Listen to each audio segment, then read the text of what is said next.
All right, ladies and gentlemen, welcome back to episode 21 of the Cold Country Podcast, where we discuss everything WVU sports. I'm your host, Ian McIntyre. Joining me, as always, Tyler Cobb and Matt Howe. We have a special guest with us today for the second week in a row. This is Matt Lombs. We have two Matts in here, so we just call him Lombs, make it easier for us. But, with gentlemen, no, how are we doing? with no camera. Yeah, with no camera. Thank you for having me, guys. This is great. We're excited you're here, and we're all happy to be here. I think Indeed. the no webcam and profile picture will add to the aura of the takes that we give. So I agree. I'm enjoying the profile picture. all right, let's get started here. We got a big episode here. So let's get started talking about big week 0. We will talk about Kansas State and Iowa State, not so much the other games that happen, but just the Big 12 game, as it is pretty important for the outlook of the conference. And going into it, Kansas State was favored, if I'm not mistaken, by 3, and Iowa State came out with the dub 24-21 at the end there, just running out the clock. I called it. We were texting back and forth before the game started. I think, boys, I got a feeling. I think Iowa State's going to win this. But I thought it was more of a toss-up than anything. But both teams surprised me in good ways and bad ways. First of all, I want to talk about just how many turnovers there were in that game, especially early on, dude. It was crazy. It was a turnover fest. And I actually want to say, because a lot of people are going to see what happened in the first half of that game and assume that neither of these teams are going to be competing for a Big 12 championship this year simply because of how they looked in the first half. If you go watch the first half and most of the third quarter, and then you separate the fourth quarter, it was a completely different ball game. There was 21 total points scored through the first 3 quarters, and then there was 24 points total alone scored in the fourth quarter. I think the weather had a lot to do with that. If you looked at the hash marks and the lines, you could barely see them. It was going to be slippery. There was a lot of fumbles. There was obviously the muff punt. A big storyline is Dylan Edwards went down right after he muffed the punt and did not return to the game. So that's going to be an interesting storyline to watch. But I think the weather played a big factor, more of a factor than what people realize. And as soon as it kind of calmed down and both teams settled in, that fourth quarter, they started rolling. Both of these teams are still Big 12 contenders in my eyes, especially Iowa State, because they just played what is probably going to be their toughest game of the year. Both teams have a lot to look forward to. Kansas State, obviously, a little less so. They've got to get it together because that is a conference game, but Iowa State has a lot to feel good about. Yeah, absolutely. I was thinking before the game, a lot of what went into my decision of picking Iowa State was Avery Johnson. He didn't look so hot as the rest of the Kansas State squad didn't look so hot in the first half. But he, again, like you said, he figured it out in the fourth quarter, especially. Good passes, maybe the second half. Good passes, good runs. Took care of the football a little better. I was just thinking that maybe Avery Johnson, there's not much more that he can do as a player to improve. I'm not saying that he won't improve, but I think there's a lot of work to be done. And the Kansas State O-line as well had a little bit of issues in that game. Iowa State loved to run the ball, especially later, and I think they did a great job of that in order to seal the game up and run some of the clock off. But great game, and yeah, I think the weather was definitely a factor. I literally started watching the game at the very beginning, and I'm like, this camera has to be like the worst quality camera ever, until I realized that it was raining, and like the entire stadium was misty. It was raining so hard you could like see it not even zoomed in on anything. So the weather was definitely a factor in all those turnovers, and it was a little cooler over there too compared to what it is here. So that definitely played a role too. Long travel, jet lagged, the weather. A lot of people are going to put this on the game on Avery Johnson when I thought Avery Johnson played well. I didn't think he made any plays that were like, holy crap, he's going to go out and win it for Kansas State. But I also don't think he made any losing plays. He went 21 for 30, 273 yards, 2 touchdowns, and no interceptions. He had a better completion percentage than Rocco Becht, who only threw 50%, but both of them took care of the ball for the most part throwing. Now, there was also some trouble with snaps and handling the ball. I think Rocco had 2 fumbles, if I'm not mistaken. What lost Kansas State this game, in my eyes, was the front 7 got worse as the game went on. It felt like they were doing an incredible job of stopping Iowa State's run game in the first half, and then that fourth quarter hit, and they just could not do a thing to stop Iowa State's running game. Carson Hansen came in the game, and he just did whatever he wanted to, had 16 carries for 71 yards, 4.4 yards per carry. No touchdowns, but that was the storyline of the game there at the end is Carson Hansen was just able to do whatever he wanted to on that Kansas State front 7. And that was the storyline, the story of the game towards the end. Yeah, I agree. That was definitely the biggest decider at the end. Carson Hansen was a dog there at the end. He had multiple first downs, 10-yard plus runs there at the end. How about? I thought this was funny. The last play. I think it was Hansen had that last play there at the end that got originally it was called a touchdown and then called back, and it was like a yard short. Had that touchdown counted, the over under would have hit the over. So the over bettors were dying last night when that touchdown. I didn't know that. That's crazy. I've been in sweat them out situations like that before, but yeah, that's. Missed it by half a yard. I still think both teams are contenders. Kansas State has got to figure it out, and Iowa State's got to figure out how to be more consistent. Yep, yeah, I agree. say my take for the game is exactly like that. They both showed defensively that they're very strong. I think Kansas State needs more on offense than just the quarterback. They had their running back was injured, and the receiver room, when it's wet outside, we're having issues. So I think in later games in the season, I think you're going to look a lot stronger. And then the same thing, like you were mentioning with Rocco Becht, at one point during the game, I think it was right when the third quarter had started, he was 3 for 3 on the scoring drive, Rocco Becht was, and through the whole game, he was only 4 and 14 at that point. So again, that got better towards the end of the game, but a really slow start, and it was just a grueling, very defense-heavy game the whole way. But Tyler and I were talking last night about the game, and these are 2 of the top teams in the conference, and that just shows that the door is open. There was a lot of parity last year, and I expect that to be the case again this year. Yeah, I think so too. Dude, sorry, you go ahead, Tyler. We're talking over each other. Well, I was gonna do a little transition to Kansas State needed what Kansas's offense did yesterday, and they would have been able to pull through. That was the next game we were going to talk about, but if you've got something else on Farmageddon, go for it. No, I mean we can move to the Kansas game. I told you before we started, I literally turned on the Kansas game when it was already 31-7. So I just watched basically a whole lot of nothing going on. But, so I watched most of it, missed a little bit there during the third quarter, but for the most part caught it. Jalen Daniels, man. I have been low on Kansas all season long. If you look at ESPN FPI, they have them ridiculously high. I've seen people say that they're Big 12 contenders when I just didn't see it because they lose Devin Neal, their program's leading rusher. They lose Mello Dotson and Kobe Bryant, and in the secondary, I thought Kansas would go downhill, but then you watch yesterday, and there is the caveat that, okay, it was Fresno State. They're not playing Big 12 competition yet. But at the same time, you look at what Jalen Daniels did yesterday, 18 for 20 completion, 176 yards, 3 touchdowns, did not turn the ball over. Jalen Daniels looked like what most people think Jalen Daniels could have been. And that is kind of scary for the Big 12 because if Kansas gets going in a new stadium that is going to be rocking almost week to week every time the Kansas shows up, that Kansas could be a sneaky contender this year. I have them honestly. I'm not sure what to think of them because, like you said, it was Fresno of all people you could play.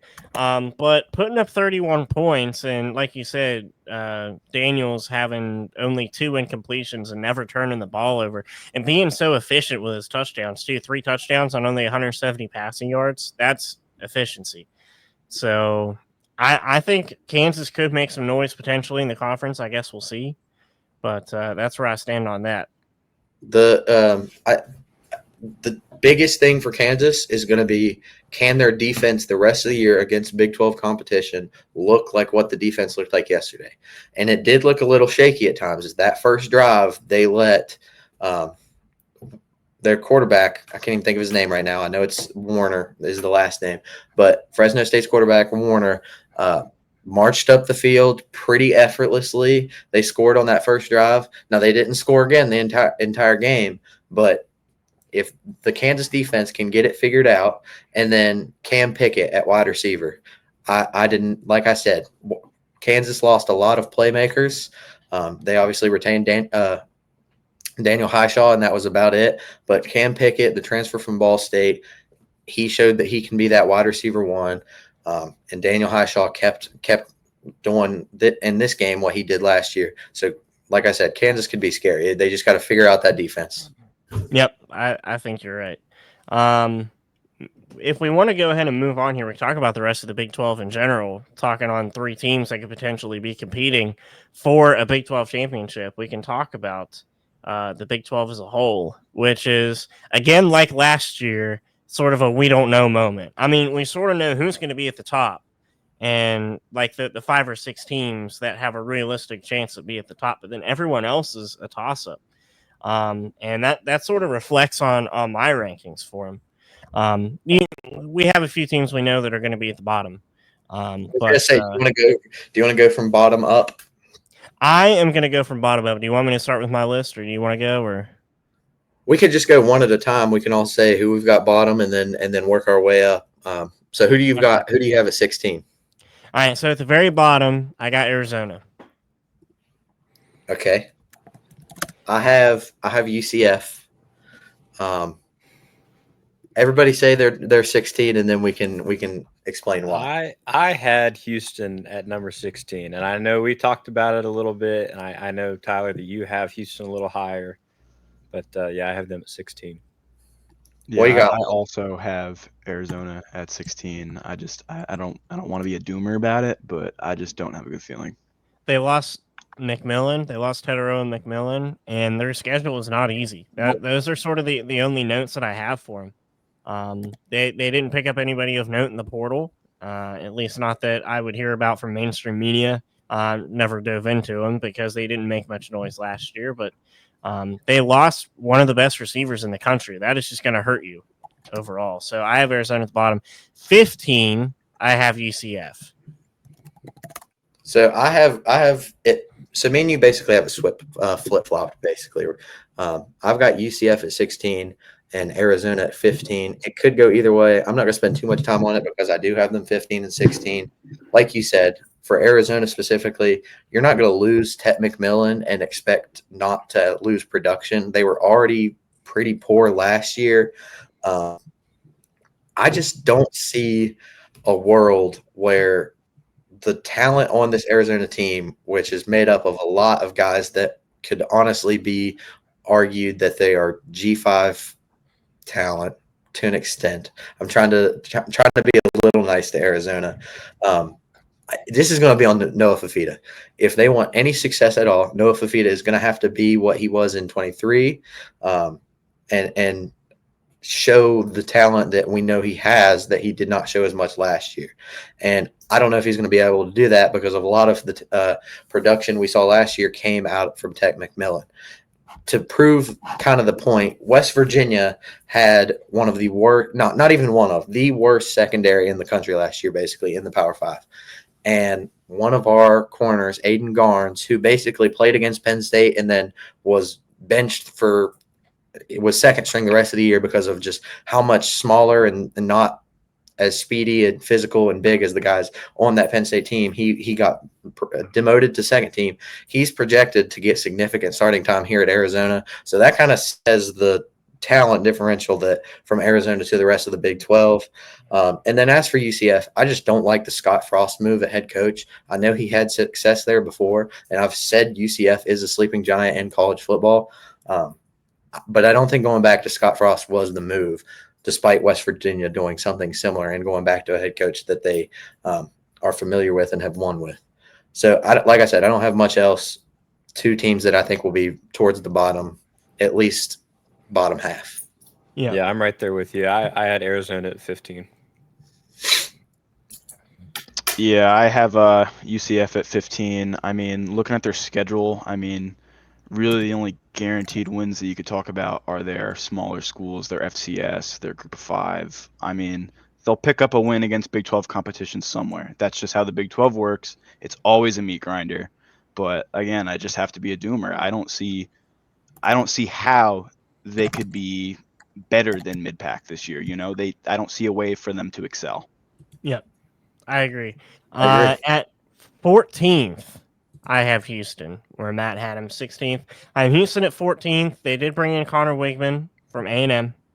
But other than that, again, like Lombs was saying, with their schedules, I don't see how they could excel into the midfield. Interesting. So me and both Matts discussed yesterday. I'm a little higher on Houston. I've come down from them a little bit. I was fairly high until they lost Halsey in the portal to LSU. However, I have Cincinnati at 14. I do like Scott Satterfield, and I think Brendan Sorsby is a decent quarterback.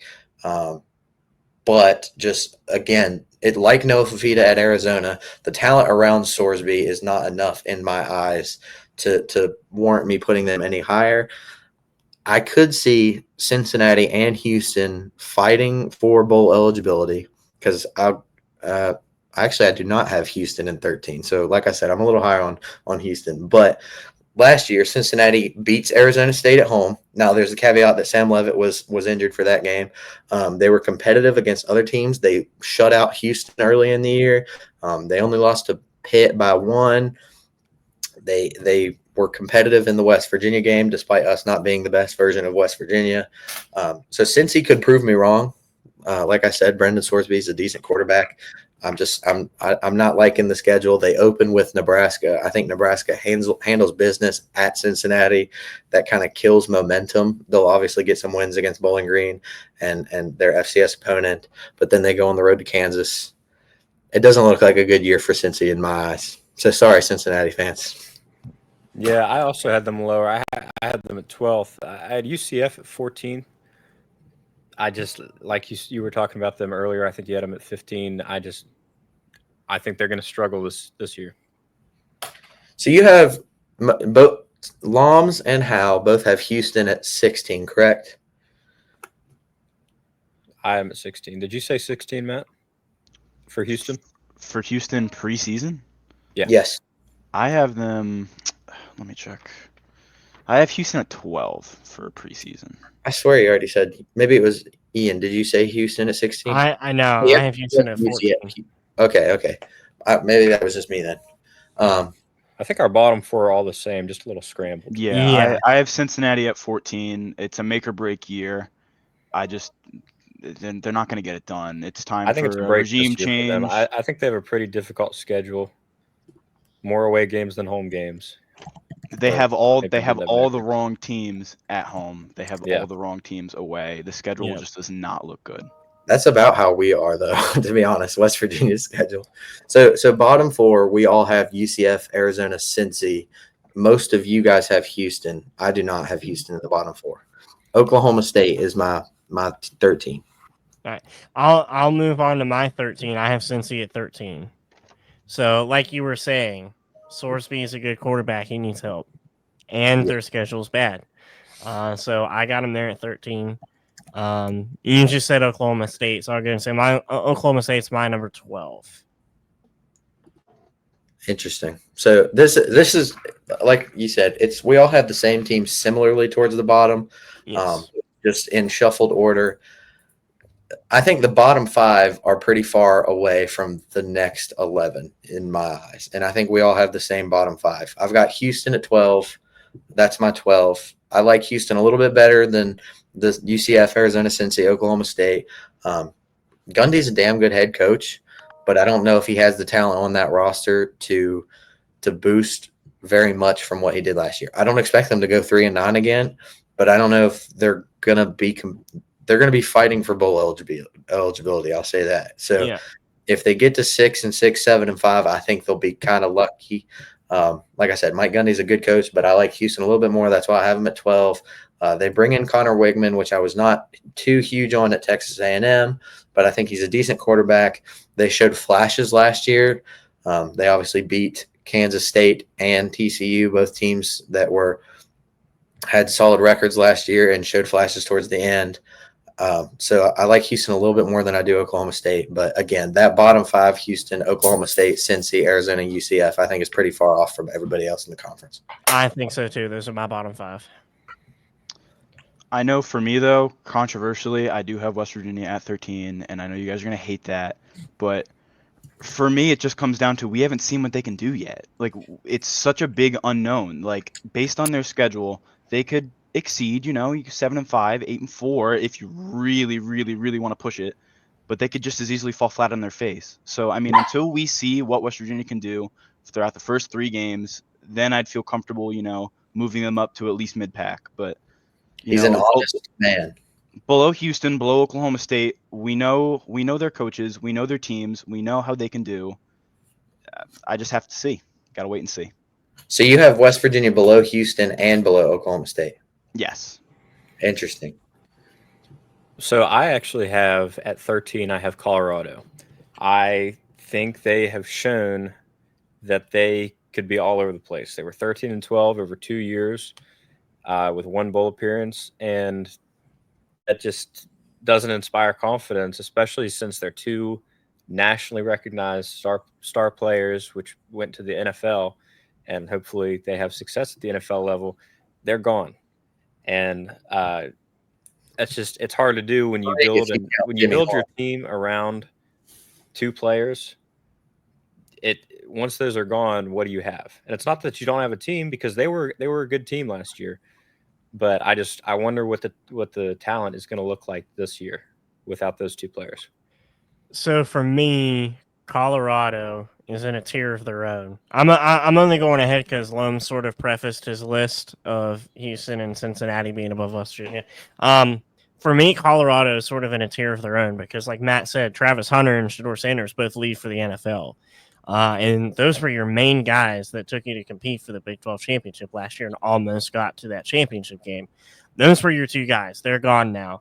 I understand that Colorado picked up Caden Salter, 5-star recruit, looking really promising.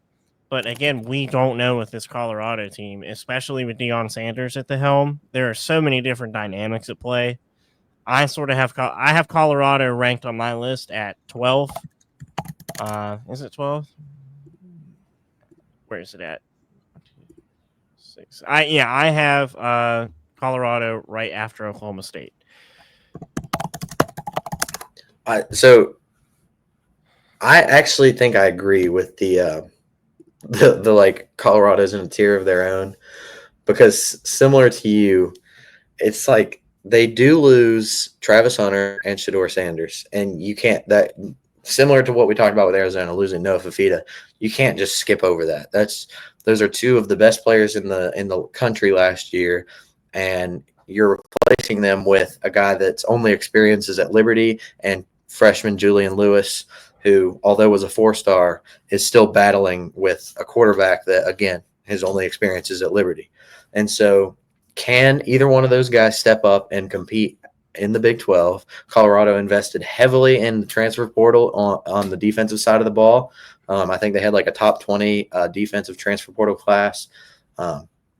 So, yeah, it's almost like impossible to read what Colorado is going to do. Will they regress to what like the norm has been for Colorado? So back down to 4-8, maybe 5-7. I don't expect them to do what they did last year and be competing in November for a Big 12 championship, but I also don't think that they fall completely flat on their face, because I do like Caden Salter. I think he wins the job. You've got to find some production at wide receiver because you did lose Travis Hunter and Jimmy Horn Jr. And so that is what Colorado is okay, will the quarterback produce, and can he find playmakers around him to help him, and will the defense be what we think it can be because of how highly of a transfer portal class they did bring in on the defensive side of the ball. I think you're exactly spot on. I think they just managed to get away with a lot last year because of their two-star players, and they just managed to weasel their way out of issues that I think will come to light without that peak that you had. I mean, Travis Hunter is a Heisman winner. You don't just replace those out of the blue. Right. Not to mention they don't have an easy schedule, so they start the year with Georgia Tech. Give me the Yellow Jackets, buddy. Who you got at? So what are we on? 10? 11? I had a Colorado 11. Yeah, I had Colorado 11 as well. I was waiting for Lombs. Yeah, I got Colorado at 10. Okay. We're all pretty close. I mean, we're all pretty close. I think there's clear groups. I think there's 3 clear tiers. I think you have the teams that are all going to be 9-3, 10-2 towards the top. I think you have the teams that are just going to struggle at the bottom that we've covered, and then you're going to have the middle group, which is just going to be who knows what they're going to do. I think Colorado is part of that group, but I think they're the lower end of that group. I have at 10. I have Utah because they really struggled last year, and I know they've made a lot of changes, and they should be a lot better than last year. But again, it's hard to tell. We could say the same thing about WVU, but you haven't seen these guys play on this stage. I'll get to that point in a minute. That's a good point. I like what you said about 3 different tiers. I think you have top 5, bottom 5, and middle 6 is from what I'm looking at right now is where I think the conference is going to end up being. I have Utah a little higher than you, so I won't get to them yet. At 10, I have Kansas. This could change because, like I said, I was very low on Kansas, but what they showed yesterday proved that they can be a formidable team in the Big 12, especially if Jalen Daniels stays healthy. But again, that defense at times looks shaky. They lose Melo Dotson and Kobe.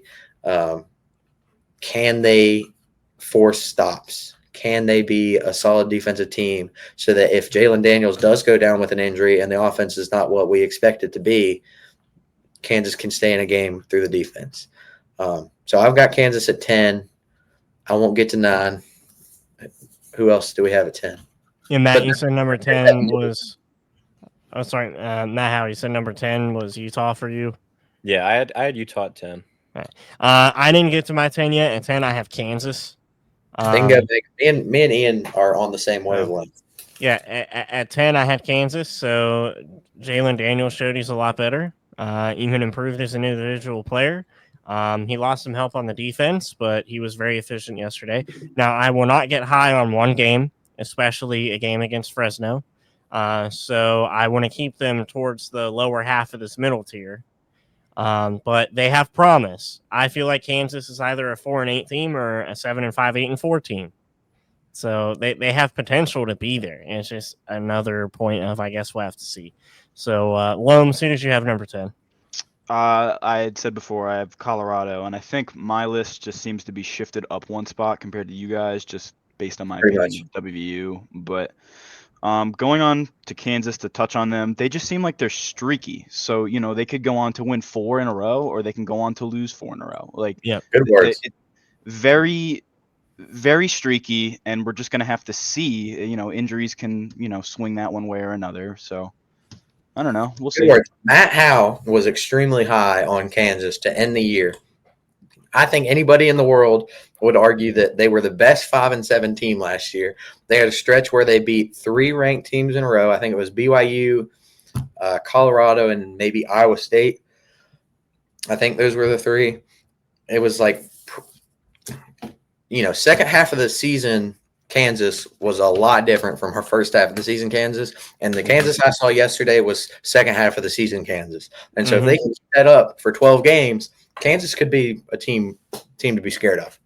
I would go so far as to say that those games where they beat the, 2 or 3 of the top other Big 12 teams, I think Kansas is one of the reasons we only saw Arizona State in the playoff series.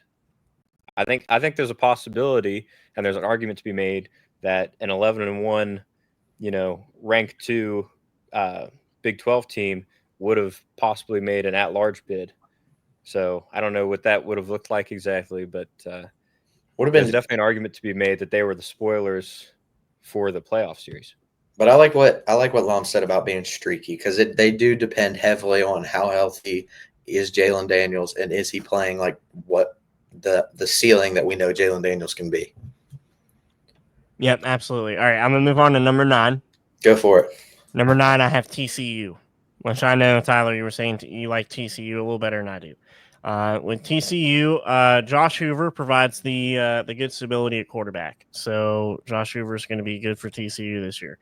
However, I think the rest of their offense is sort of in between for me. I don't know what to think about him, especially in the running attack. So that's why I have TCU number 9. Ooh, so okay. I'll say I have West Virginia 9. And I don't want to speak on them too much because we're going to get to our game by game predictions and we're going to go a little bit more in depth when we get to that point. So I won't speak too much on West Virginia at 9, but they're so unknown, so many unknowns at West Virginia that I didn't feel comfortable putting them in the top half of the conference. So that's why they're floating around the middle with Kansas, Colorado. TCU's close by, a little bit higher, like you said. But I won't speak too much on them because we'll get to them later. Your TCU notes, you hit it right on the head that you're gonna have consistent play at quarterback. You're gonna have Josh Hoover, who I believe is TCU's now single season completion yardage leader, I think. The question last year was the defense. I think SMU put near 50 points on them, if not more. And their running game. They could not run the ball. TCU comes to Morgantown this year, and that's a pretty hefty key to the game. If we're going to end up getting in a shootout with TCU and it's going to be first to 40 type game, or can we force TCU to put the ball on the ground? It's going to be heavily – I think TCU's season heavily depends on whether or not they can play better defense than what they did last year, because the defense is what lost them a lot of games. Josh Hoover was solid all year. I think Josh Hoover is a sleeper candidate to be the best quarterback in the Big 12 this year. He's one of those gunslinging quarterbacks. But like you said, I'm a little higher on TCU. I'll get to their number when I get to them, but that's my kind of analysis for TCU, that I agree. They're going to have solid play at quarterback. Something nobody talks about is the fact that Sonny Dykes was in the national championship game 4 years ago. I feel like we've just forgotten that Sonny Dykes beat Michigan and played Georgia in the national championship. And so they still have that coach at the helm. Okay. And so if you pair that with solid quarterback play and maybe he gets a solid defense this year, TCU could be, quiet contender. I like everything you've said. I also have TCU at 9, like Ian did, and I just want to add on to it that they do not have the easiest schedule out there, and I would say it's probably one of the hardest in the Big 12. We probably have a consensus. I don't want to jump the gun, but we probably have the same top 6, maybe in a different order from each other, and they play all of them except for Tech.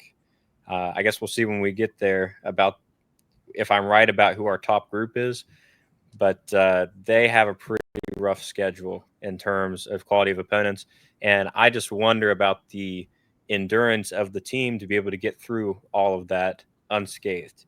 And so I'm not saying that they won't win some of them, because I think they will, but just in terms of your record, to be at the level to beat everyone else the whole year is very, very challenging. Not only do they have a tough schedule, but they also have a 7-game stretch between week 3 and like week 10 or something like that. They played North Carolina week 1. Go to North Carolina and see what Bill Belichick's all about. Then they get a bye week, and then they play 7 straight. And in that stretch is SMU at home, Arizona State on the road, Colorado at home, Kansas State on the road, Baylor at home, and then us on the road, West Virginia on the road. And then they finally get another bye week. So, yeah, TCU's got a tough schedule. So if they do want to compete, they've got it made out for them. Right. I mean, based on that schedule, though, at least from what I'm looking at, how you guys said that, Kansas could play spoiler, or they did play spoiler last season. I think this could be TCU because, I mean, They're going to control their destiny. They're going to have all these matchups where they want them. So they could find themselves at the top. Yeah, I think They could absolutely play right. spoiler. That's realistic. I don't hate that show. I like that. All They right, could I'm gonna play- move on. I'm gonna move on to number 8. So at number 8, I have Utah. But I'm telling you right now, me and Big Man are on the same wavelength.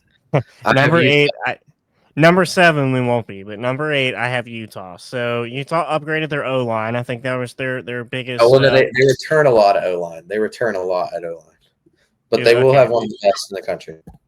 Yeah, their O line's a big point of focus, sort of what I was getting at. O line's a big point of focus, and they got Devin Dampier as the quarterback replacement for Cam Rising. But they went 5-7 last year. It seems like I've seen a lot of preseason media still high on Utah, just like they were last year, going 10-2 and winning the Big 12, no challenge whatsoever. I don't think that's the case. The Big 12 ain't the Pac-12, and they figured that out pretty easy last year. So I think they're still going to have issues to work out, especially still with a new quarterback. So I have Utah number 8. I'll jump straight into it because I do have them 8 as well. Like you said, they return one of the best offensive lines in the country. So Dampier is going to be protected no matter what. And watching our buddy Carson Fox episode from yesterday, shout out to Carson. He was on the guest on the show last week. He made the point that if you have a lot of returning production or a lot of solid returning production at O-line, it makes it easier to figure out those skill position players. So the questions they have at wide receiver, the questions they have at running back and quarterback should be a little bit easier to work out because they'll be protected behind a solid offensive line. And another point I'd like to make is they don't just bring in Devin Dampier, but they also bring in Devin Dampier's offensive coordinator from Washington State. His name escapes my mind at the moment, but they bring in the offensive coordinator that Dampier is familiar with. So Dampier is going to be in a system that he's familiar playing in, and so it'll be less of a transition in a way. They bring in Wayshawn Parker at running back from Washington State. They bring in a couple guys at wide receiver that they hope and think will be solid wide receivers. So it's going to be about, does the offensive line we know is going to be solid? Can they get production from the wide receiver core and Wayshawn Parker at running back? And then Kyle Whittingham has always had good defenses ever since he was in the Pac-12. He's still going to have a good defense this year. He returns a solid amount of production. And so offensive line defense is going to be solid. Can Dampier take a step? And can Wayshawn Parker, Tobias Merriweather, Larry Simmons, and Ryan Davis, can they be solid skill position players around Devin Dampier in that offensive line? I'll go ahead and just quickly say that I have West Virginia as my next pick. Like you said earlier, I don't want to get too deep into it because we're going to go game by game here, but there's a lot of unknown. And I have high hopes, and I think that lands us somewhere in the middle. So where'd you have Utah? Where'd you have Utah? I had Utah at 10. And then who'd you have at 9? TCU? TCU, then WVU at 8. Okay. I don't hate that. So me and Big Man have 8. Who do you have at 8, Lombs? I also have Utah at 8, and I have to echo Ian's sentiment. It really just comes down to, can they figure it out? I mean, I know Utah fans were the most vocal coming into the conference last year that they were going to come in and run the joint, and we have yet to see that. So, I mean, I do have faith they'll be better. I have them at 7-5. You know, they're kind of like in purgatory because, I mean, they should be way better, but you know, we've yet to see them play well enough to warrant that. Last year, I mean, he hit it. Last year was a lot about they had nothing on offense. They had a really good defense, just nothing on offense. I think this year they'll have a better offense, but not quite good enough to be in Big 12 contention just yet. Yeah, I'm going to jump in real quick. I got to jump up, take the dog out, but then I'll be right back. You go for it, boss. All right. Who are we looking at for 7? All right, number 7 for me. I told you this is where we were going to differ. West Virginia, I got it number 7. So again, I'm going to save a lot of this for later. but we're returning Jaheim White. I don't care what anybody says. Has to be one of the best running backs in the country. We're Amen. returning him. Our secondary, again, I don't care what anybody says, has to be much improved. You said it with Carson Fox on the episode last week. It can only go It up. can't get any worse. Yeah. It can only go better. So they're talented, watching some of their film and also watching some of our receivers, right? Some of our receivers are good. Cam Vaughn, dude. Cam Vaughn He had is like legit. 43 receptions for like 800 yards at Jack State. Cam Vaughn is legit. And even some of the backup guys that we got out there for running back and for wide receiver. Our linebackers are better, I think. We're losing some production on both lines, but I think the questions will be answered early on that they're not bad. And so I think that this will land us somewhere in the middle of the conference. I think a good, solid record prediction to have is 7-5 for West Virginia. I feel like that's realistic. So I can see 6-6, but 7-5 is sort of where I stand. So I have West Virginia number 7. Well, what I think is interesting is what we've done ranking rise with West Virginia kind of sums up what West Virginia is going into this year. You've got them 7th. I've got them 9th. Lombs, you said 13th, right? Yep. And then Matt had them, around 8th? Yeah. That's just – it is completely skewed. And so that kind of sums up West Virginia is that nobody knows what's going to happen. So nobody knows where to place them. For the most part, we're all in the semi-middle of the conference. It's going to be interesting. But like you said, let's not get too much into West Virginia because we still got 12 games to pick. All right. Lombs, did you have it 7? I had TCU. Okay. Yeah, I didn't really know where to put them. I mean, I think that Utah slots in underneath them, and I mean, I'm confident that TCU will be able to put it together. So I think them at 7 is a fine pick. Yeah, that's fair. Like I said, Josh Hoover should be good at quarterback for them. So I got BYU 7. you have BYU 7. Okay. 7. Well, that's not far off where I have them. Move on to number 6. I have Baylor at number 6. Really? I have Baylor at number 6. Really? Wow. Okay. So we're going to start differentiating a little bit. Yeah. This is where I have TCU. This is where I have Hoosier, not Hoosier, Josh Hoover and the Horned Frogs at 6. I have Baylor at number 6. Sawyer Robertson is going to be their leader. I don't think anyone can argue that. Sawyer Robertson's a real deal. They're retaining over 70% of their offense. So I think offense Baylor is taken care of. Where I have a problem with them on paper is defensively. I think with some of the games that they have to play in the middle of the season, their secondary could get exposed, especially if Avery Johnson figures out how to throw the ball for Kansas State. Baylor could have some problems. So that's what's holding me back from Baylor is that secondary. Man, oh my goodness. I'm high on Baylor. You'll see where I have Baylor. You probably know where I have Baylor based off of what we talked about prior. I won't even say anything, but I'll get there. So you say number 6, you had TCU. I had TCU. And then I didn't really say anything about BYU at 7, but like we can get there when you all say BYU. Yeah. Lombs, did you have number 6? I had BYU 6 and Baylor 5. I mean, a whole lot of changes at BYU. I mean, they kind of lit the world on fire last year, but I mean, I kind of expect them to regress a little bit, but they'll definitely be contenders and they're going to be annoying to play for sure. Yes. So me and you have BYU and Baylor flipped. I have BYU 5. They could break out and provide offensive consistency that they sorely need this season to be competitive, which I think they can. I think offensively they can break out. Their defense tends to struggle on pass rushes. So I don't know how the defense is going to be. It's sort of like Baylor.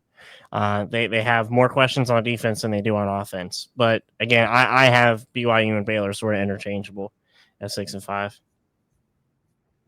I'll go. Okay, so I had BYU 7, and they could be much higher, but like you mentioned, to the whole Retzlaff situation is that has kind of put a wrench in the road. So, however, they still retain Chase Roberts and LJ Martin.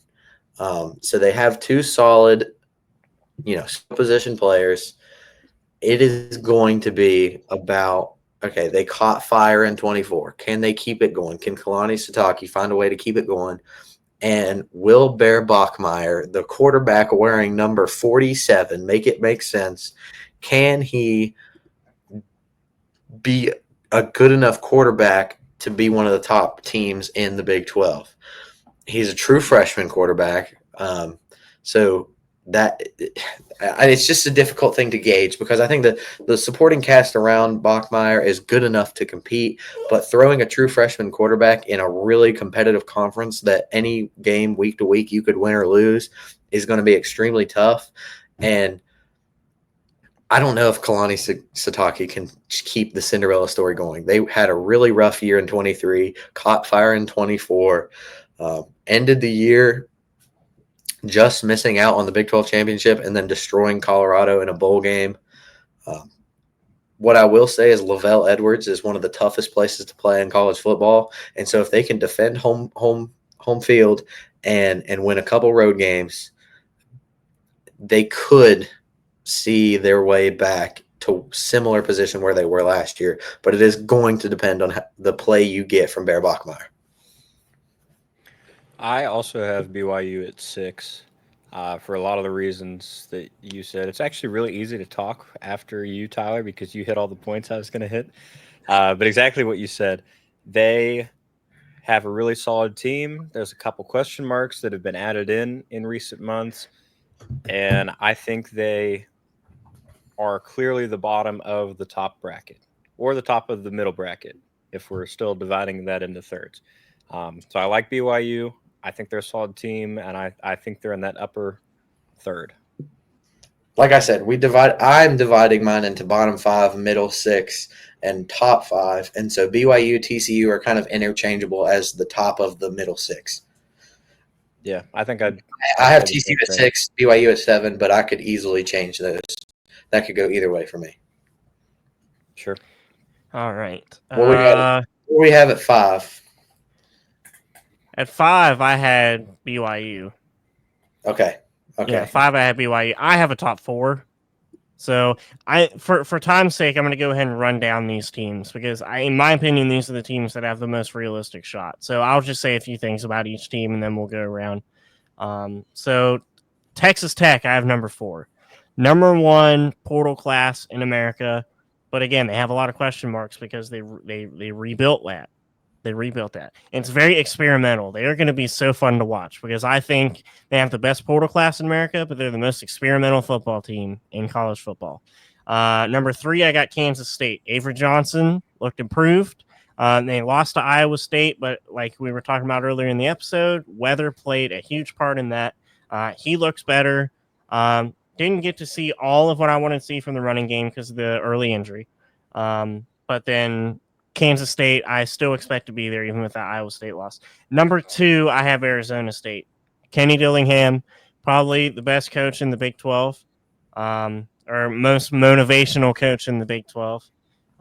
They're returning their quarterback. They're returning Sam Leavitt. So that's going to be huge for their consistency. Their linebackers make them arguably the best defense in the Big 12. So I could easily see them getting in the college football playoff. And then number 1, I have Iowa State, maybe a little high on Iowa State, but Rocco Beck looked good. I know Matt was saying the first half he had problems passing the ball, which he did. But Rocco Beck looked solid. Running back looked solid for Iowa State. Running game looked great at the end in the fourth quarter there. I think Iowa State and Arizona State face off in the championship game. So time will tell. Rematch. You're thinking they run it back. I think the conference is way too parity driven for there to be an exact rematch. Now I do have one team returning. My top 5, which this is my conference contender tier. If you were to tell me that I have got to pick 2 teams to make the conference championship out of 5 and my life depended on it, these are the 5 that I would give you that I'm fairly confident the conference championship game will come out of these 5. Number 5, I have K-State, who previous to yesterday was higher. So, considering yesterday, so we're cheating a little bit. I have Kansas State at 5, just below Iowa State at 4. For a lot of the reasons you said. Rocco looked solid yesterday at times, but then he also looked shaky at times. Like Matt brought up the drive where he went 3 for 3 and had a beautiful touchdown pass. I'll say all of his touchdown passes, the 2 that he did have, they were very perfect balls. And the one that he had that did not count, it was like right off the pylon, and I can't remember who it was that caught it, but it was the only place that the receiver even had a chance to catch it, even though it didn't count. And then Kansas State being just below them is Kansas State lost yesterday. That is the only reason they're just below Iowa State. At 3, I have Texas Tech. And again, for this, a lot of the same reasons you said. They bring back Baron Morton, who's going to be one of the top half quarterbacks in the Big 12. They bring in one of the most ridiculous transfer portal classes we have ever seen. They spent $40 million, I think I've seen floating around, that Texas old money going crazy. I will say Joyner, the running back they brought in from USC, is injured. And I think that will be very, very difficult to make up, because that was going to be that was going to be their running back 1. And we know last year they leaned pretty heavily on the run game, despite them being like an air raid type offense. And he's out for the season. And so if Tech is very limited and you're comfortable playing an extra guy in the secondary because they can't run the ball, that could be detrimental to Texas Tech offense. Number 2, I have Arizona State. I want to say that before the game yesterday at Iowa State, Kansas State, I had Kansas State at number 2, taking on Baylor in the Big 12 championship, because that could still happen. And I probably sound a little stupid because I'm way overreading into a week 0 game, but I was and I still am sold to the fact that Arizona State is not going to be nearly the team that they were last year, simply because of the loss of Cam Scat. Scattaboo was that offense. Sam Leavitt is going to be a really good quarterback. He's probably going to be one of the top 2 or 3 in the conference. But Cam Scattaboo was that offense. That offense was electric and worked because the defense had to stay honest on Cam Scattaboo. Now they bring back Jordan Tyson, who's going to be probably one of the top 3 to 5 wide receivers in the country. And like I said, they return Sam Leavitt, who's a really good quarterback. But can they find offense without Cam Scattaboo in the backfield? I would not be surprised if you see Arizona State fall in the rankings simply because defenses no longer have to lock in on Cam Scattaboo in the backfield, and they are more comfortable playing. Can they put double coverage on Jordan Tyson, or can they bring in more blitz packages that are putting Sam Leavitt in pressures that he wasn't used to last year because they had to stay honest to Cam Scat? And number 1, give me the Bears. Y'all are too low on the Bears. I'm telling you right now, Sawyer Robertson will be at the Heisman ceremony. He is going to be there. Sawyer Robertson is going to have a ridiculous year. I don't even know how to explain how high on Baylor I am. They're winning the Big 12. Dave Aranda in 2023, I thought was gone, all on the hot seat, and then he comes in 2024, goes 8-4, gets really hot the back half of the year. I think they won their last 6 or something like that, if I'm not mistaken. Pendergrass is injured, so that is going to play a factor in how the season goes. But they have Bryson Washington to carry the rock. They have solid wide receivers and skill position players around Sawyer Robertson. He's going to have no shortage of guys to throw the ball to. That defense played solid last year in the back half of the year. Give me Baylor as the number 1 team in the Big 12, and spoiler, to make the college football playoff. I have the same top 5 as you guys. I had Tech at 5, K-State at 4th.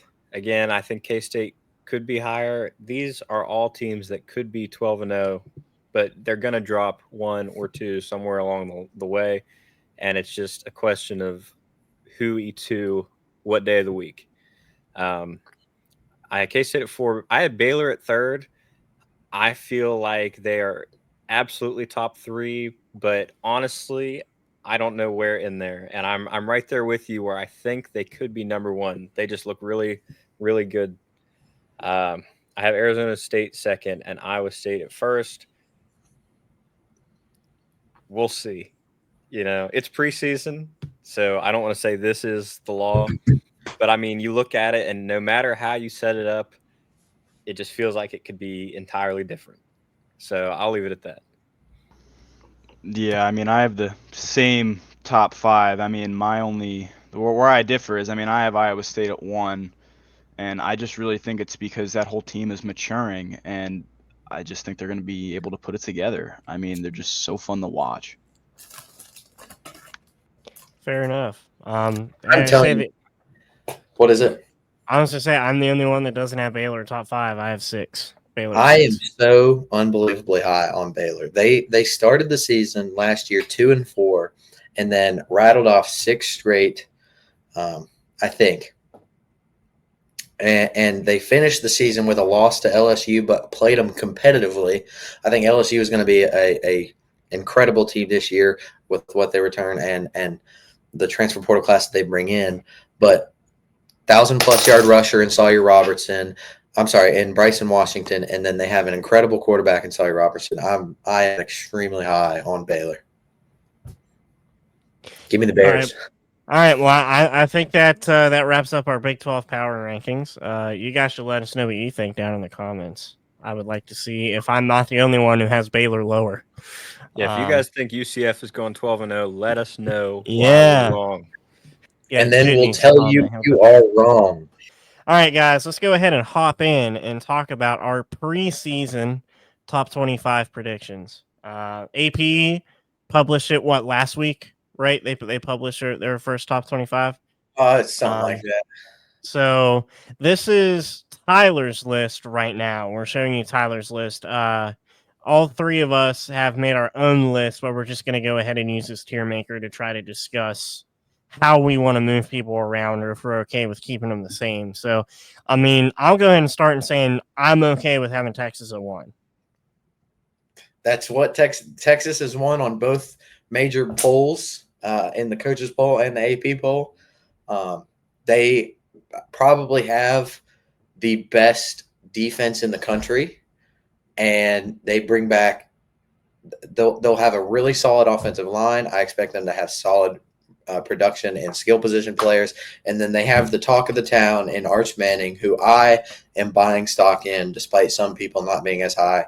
I believe in Arch, so give me the Longhorns. We should have put their logo upside down, though. That's true. Yeah, I've had Texas at number 1, I think, since we started looking ahead to this year, and I don't think anything has changed to move them away from that spot. It's due time for Sark to win the big one. So, with the rest of the top 5, I personally have Penn State and Clemson flipped, so I don't really care how you have them. I have Penn State 2, Clemson 3, so that's fine. I had LSU lower down. Did I have? Yeah, I had Notre Dame 7, and I had LSU 10. But then again, like it's we all have interchangeable. We all have Texas, Clemson, Penn State 1, 2, and 3. I do. I am really high on LSU and Notre Dame, and I can get into why. But who do you have in that 4 and 5 spot? Both of you, or 4 and 5. I have Ohio State 4, Georgia 5. I think that's fair. Yeah, I think I like Ohio State definitely in the top 5, and I think Georgia has to be up there as well, above Alabama at least. Really? Yeah. Okay, so you can see Georgia is deceptive, like ridiculously low on my list. So do you want – okay. Georgia is not going to have a bad year. However, this is the least confidence I have had in a quarterback at Georgia since like 2020. I don't know if Gunnar Stockton can be what Stetson Bennett or Carson Beck was. And there is no more Brock Bowers. There is no more Ladd McConkey. So they don't have a ton of, incredible playmakers around Gunnar Stockton. Now they're Georgia, so they're going to have elite talent around him, just not to the level that I think Brock Bowers, Ladd McConkey, any production that they had last year in 2024 around him. And I think Gunnar Stockton is going to struggle to win games, especially on the road. I just see Georgia taking a step back this year. Now, does that mean they take a step back past like 7-5, 8-4 step back? No. Kirby Smart is still Kirby Smart. They're going to win a lot of games. I'm just not as high on Georgia this year as I normally am. I think they fall into what typically is the Tennessee range, or I'm trying to think of other good teams that I think they'll fall into that range of. But like I said, just not as high. LSU, however, I'm riding the Nuss bus, okay? This is my Heisman favorite. I said Sawyer Robertson would be there, but Garrett Nussmeier is going to win it. Prediction. Around LSU, you bring in you said Texas Tech had the best transfer portal class in the country. I think it was LSU and then Texas Tech second. Either way, they're pretty interchangeable. If I'm going to be high on Texas Tech, I'm going to be high on LSU for the same reason. They bring in a ridiculous amount of talent from the transfer portal. They have weapons all over the field for Meyer to throw the ball to. The past two times the LSU has had a second-year starting quarterback in Jaden Daniels and Joe Burrow. Both of them have won the Heisman and taken their team to high places. I think Nussmeier does the same thing. He gets rid of some of the struggles that he had last year. They find a way to get over the hump. Brian Kelly finds a way to make it to the playoff, and we'll see what happens from there. As for Notre Dame, everything that Notre Dame was last year, they're going to be again. They're going to have an elite defense. They're going to have one of the best offensive lines in the country. Jeremiah Love is still there. He's probably, if not the best back in the country. And so it is all going to be on, can CJ Carr be a solid quarterback?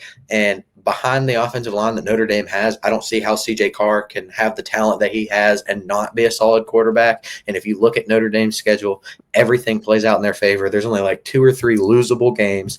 Now, with the caveat that Notre Dame also lost to Northern Illinois last year. But let's not forget that they made it to the national championship. And despite the game not particularly being close, they still gave Ohio State some troubles, which is not something that Oregon could say or Tennessee. And so I expect Notre Dame to be back in that equation next year, which is why I have them in the top 5. Like I was saying, a lot of these guys in the top 10 and even some in the top 15 can be sort of interchangeable. I like the points that you made, so I get the reasoning. And so, like I said, there are so many things to prove this season. That's why doing preseason picks are hard. And yeah, they are incredibly hard. But I agree with you. LSU did also have a really great transfer portal class. So, and also I get Notre Dame being up there. I had them at 7. You have them at 5. So so it's close. Yeah. One team I had Alabama at 9. Where did I have Oregon? I had Oregon at 6. So basically the same thing. Florida I had down at 13, and this is where you're gonna hate me, but I figure you already know Baylor's not on my list. So, yeah, that's fine. And I'll be honest, I think Baylor at 10 is a little high. Like I would not be, scared to move Baylor down below like Miami or Illinois. They could probably be in the 16 range. I just wanted to show some respect for the Big 12 because of how well Arizona played against Texas in that second half. I mean, Arizona State took them to overtime, almost beat them. So I wanted to show some love to the Big 12. I think Baylor's my Big 12 favorite, so I wanted to have at least one team near the top 10. That's right. I had Arizona State at 11. Okay. I know you got Georgia Tech in there. Georgia Tech is in my honorable mentions, but I think pre-show you already knew we were talking about Georgia Tech. So Georgia Tech I have in my honorable mentions, and the more I looked into them, the more I think they can be competitive. So I don't hate that you have them on there. Oklahoma I had down at 17. Georgia I had higher. Miami I had at number 8 in Oregon's spot.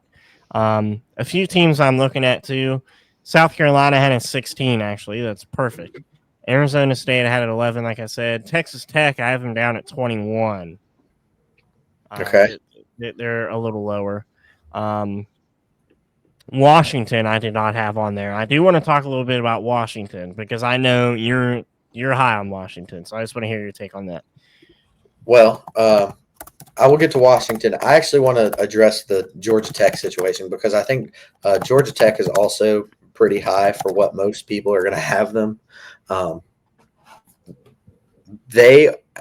Clemson has so much talent on their roster that I think it is going to be difficult for them to lose the ACC.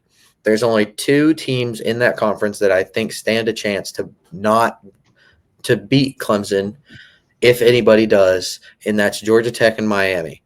Georgia Tech more so because let me put y'all on some Haynes King and Brent Key. They have taken Georgia down to the wire for 2 years in a row. Brent Key is one of the – who did I say? Did I say Haynes King? Yeah. Okay. I had a aneurysm just now.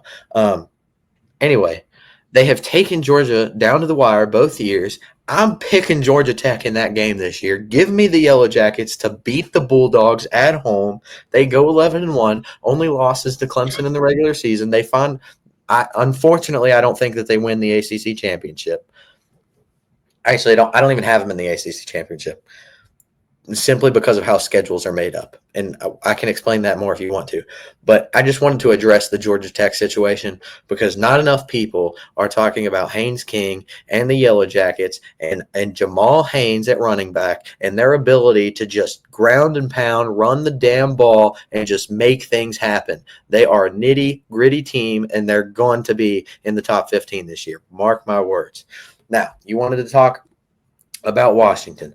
Washington was one of those teams last year, and this can be said for USC as well, which you can see in my honorable mentions. They seemed like one of those teams that was in some games, and the ball did not fall their way. And so typically they kind of reverses the next year. So a team that won or lost a lot of close games in the previous year wins or loses the opposite the next year. If you look at Desmond Williams, what he was able to do in the back half for Washington, if you look at Jonah Coleman, he was a 1,000-yard rusher last year. I think they have a lot of solid skill positions players around him. Not anything spectacular on defense, but I also think that they'll be solid on defense. This is me being bold because I don't want to just say, hey, what the rankings were at the end of last year is what is going to happen this year, because that's unrealistic. I wanted to pick some things that were a little out there, say it with chest. I think Washington finds a way into the top 25 this year simply because of how much I like Jonah Coleman and Desmond Williams at that quarterback running back duo. And I think they have a favorable schedule. The toughest games is going to be Ohio State, but they get them at home. And then I believe they have Oregon at home too. So if they could find a way against one of those 2 teams, or if they win out and just lose those two games, that's 10-2, and they find themselves awful close to being a playoff contender. See, I like your listing strategy of being bold, because now looking at that and knowing that, and this all sort of makes sense, where you have bold predictions for teams that other people may not think about.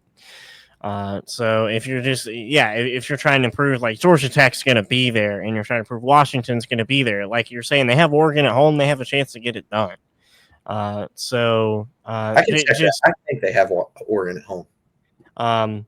Using that bold ranking style is, like you were saying it with chess, but I like that. I was trying to be more based off of the AP, more based off of ESPN, and more based off of who would I want to watch and who would I think would win a certain game.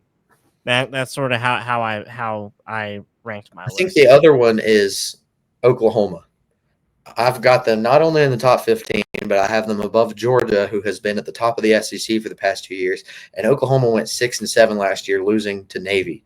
Okay, and so saying that Oklahoma is not even going to be top 15, not only is going to be top 15, but is going to be above a team that has been atop the SEC for the past several years now is very bold. But let me teach y'all about some John Mateer. I'll just say it right now. I'm going to say it again. That's my third Heisman candidate. You've got Sawyer Robertson, Garrett Nussmeier, John Mateer. All three of them will be at the Heisman ceremony. I am extremely high on Oklahoma. They don't have they're in the SEC, so you're going to have a difficult schedule. But if they can find a way to win some of those coin flip games, they get Texas at the annual neutral site, they get Ole Miss at home, Tennessee on the road, Alabama on the road, and Oklahoma or LSU at home. If they can find a way to win 2 or 3 of those games, I expect them to be in the conversation. Loams, I know you and I were talking a little bit before the show about Michigan, and it looks like Tyler has Michigan in his honorable mentions, and me and you both think that he should be ranked, or that Michigan should be ranked. I have Michigan at 12. I don't know where you have him. I have Michigan at 14. I just think he's way too low on Michigan. The disrespect is crazy. What did they do last year to other than beat a questionable Alabama team? What did Michigan do last year to say, hey, we should be in the conversation? Now, yes, they beat Ohio State, but that's because Ryan Day cannot beat Michigan. They beat Alabama, but that same Alabama team lost to Vanderbilt. Sorry, Diego Pavia and Clark Lee. That's a good Vanderbilt team. It sounds like they're doing good things and you're punishing them for it.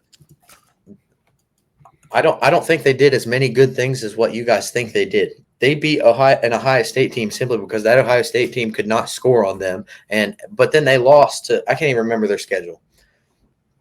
I need to pull up their schedule. I don't think that Michigan did enough to warrant being ranked in the preseason or has brought in enough in the offseason or made enough offseason moves to warrant being in the top 25. Now, yes, head-to-head, they'd probably beat Tulane or Boise State, but I wanted to show some love to the G5. And Michigan's you have way too many Big 12 teams. I'm sorry. It's way too high. I have 4. 1, 2, 3. No, you have 5. I have 5. Why is that too many? That's like how many there was at the end of last season. And then Baylor's just way too high, though, too, because Baylor at 10, come on. I have them at just misses the top 25. Arizona State. I don't know where you have. It was up there. No, Tyler said that he was going with a bold style. That's why he put Baylor up there. And he even said his own list is too high from where he'd want Baylor to be. But I think if you were to move Baylor down to like right around the 13 to 15 range, I wouldn't be mad at it. Like, this is going into the season, and you think Baylor is 10 going into the season. No, this is what I think the teams will be accomplished this season. Is this not our preseason rankings? What is this? This is how I think the team should be ranked going into the season. And that's asinine to have Baylor at 10. Okay, so then Ohio State should be at 1 because they won the Natty last year? Yeah, they have a reputation to uphold. Okay, I'm not saying you can't rank that way, but I said I wanted to be more bold. This is how I think the rankings will shake out this year. I'm not saying it's going to happen. Predictions are silly because nobody knows, but I just think that this is how it will play out this year. Baylor, I think, is going to be at the top of the Big 12. Texas and LSU, I think, is going to be at the top of the SEC. Penn State and Oregon and Ohio State is going to be the top 3 in the Big 10. That's how I think it's going to play out. I guess, but then the only other one that I can see that's glaring at me is going to be Kansas State at 20. Why? Look at their performance. I think there's a million other teams that could be better than them right now. They're not even on my just misses. 1 week 0 game that was played in Dublin, so they were jet lagged in poor weather, and they still managed to keep a close game against the team that played in the Big 12 championship last year. I would say that warrants a top 25 ranking. I guess. I have them just missed. I could see the argument, but I just don't think 20 is right. Who do you have in place of Kansas State? Well, my order's a bit different than yours because I have Michigan at 14, which is up in order. Michigan at 14 is way too. Let me rattle, I guess, from 11th down. I mean, I have Georgia at 10. I know you have Georgia at 13. But Georgia Tech you have in 2. I know you're being bold, but I have Georgia Tech at 25. At 11, I have Arizona State. 12, Illinois. 13, Florida. 14, Michigan. 15, South Carolina. 16, Iowa State. 17, Oklahoma. 18, Texas A&M. 19, Ole Miss. 20, SMU. I feel like SMU people, I don't understand. I feel like they're not getting respected enough. Like they had such a phenomenal performance last year, and they're just not expected to repeat. But if you look at their schedule, they're in prime position to do so. Like it is preseason, so it could go any way. There's no way that all four of us could put together a top 25 and agree on everything. Of course. Arizona State was towards the top last year as the winner of the Big 12. I think that's where Baylor finds themselves this year, and I even said they could be a little lower if you wanted them to. I just wanted to show some respect to the Big 12.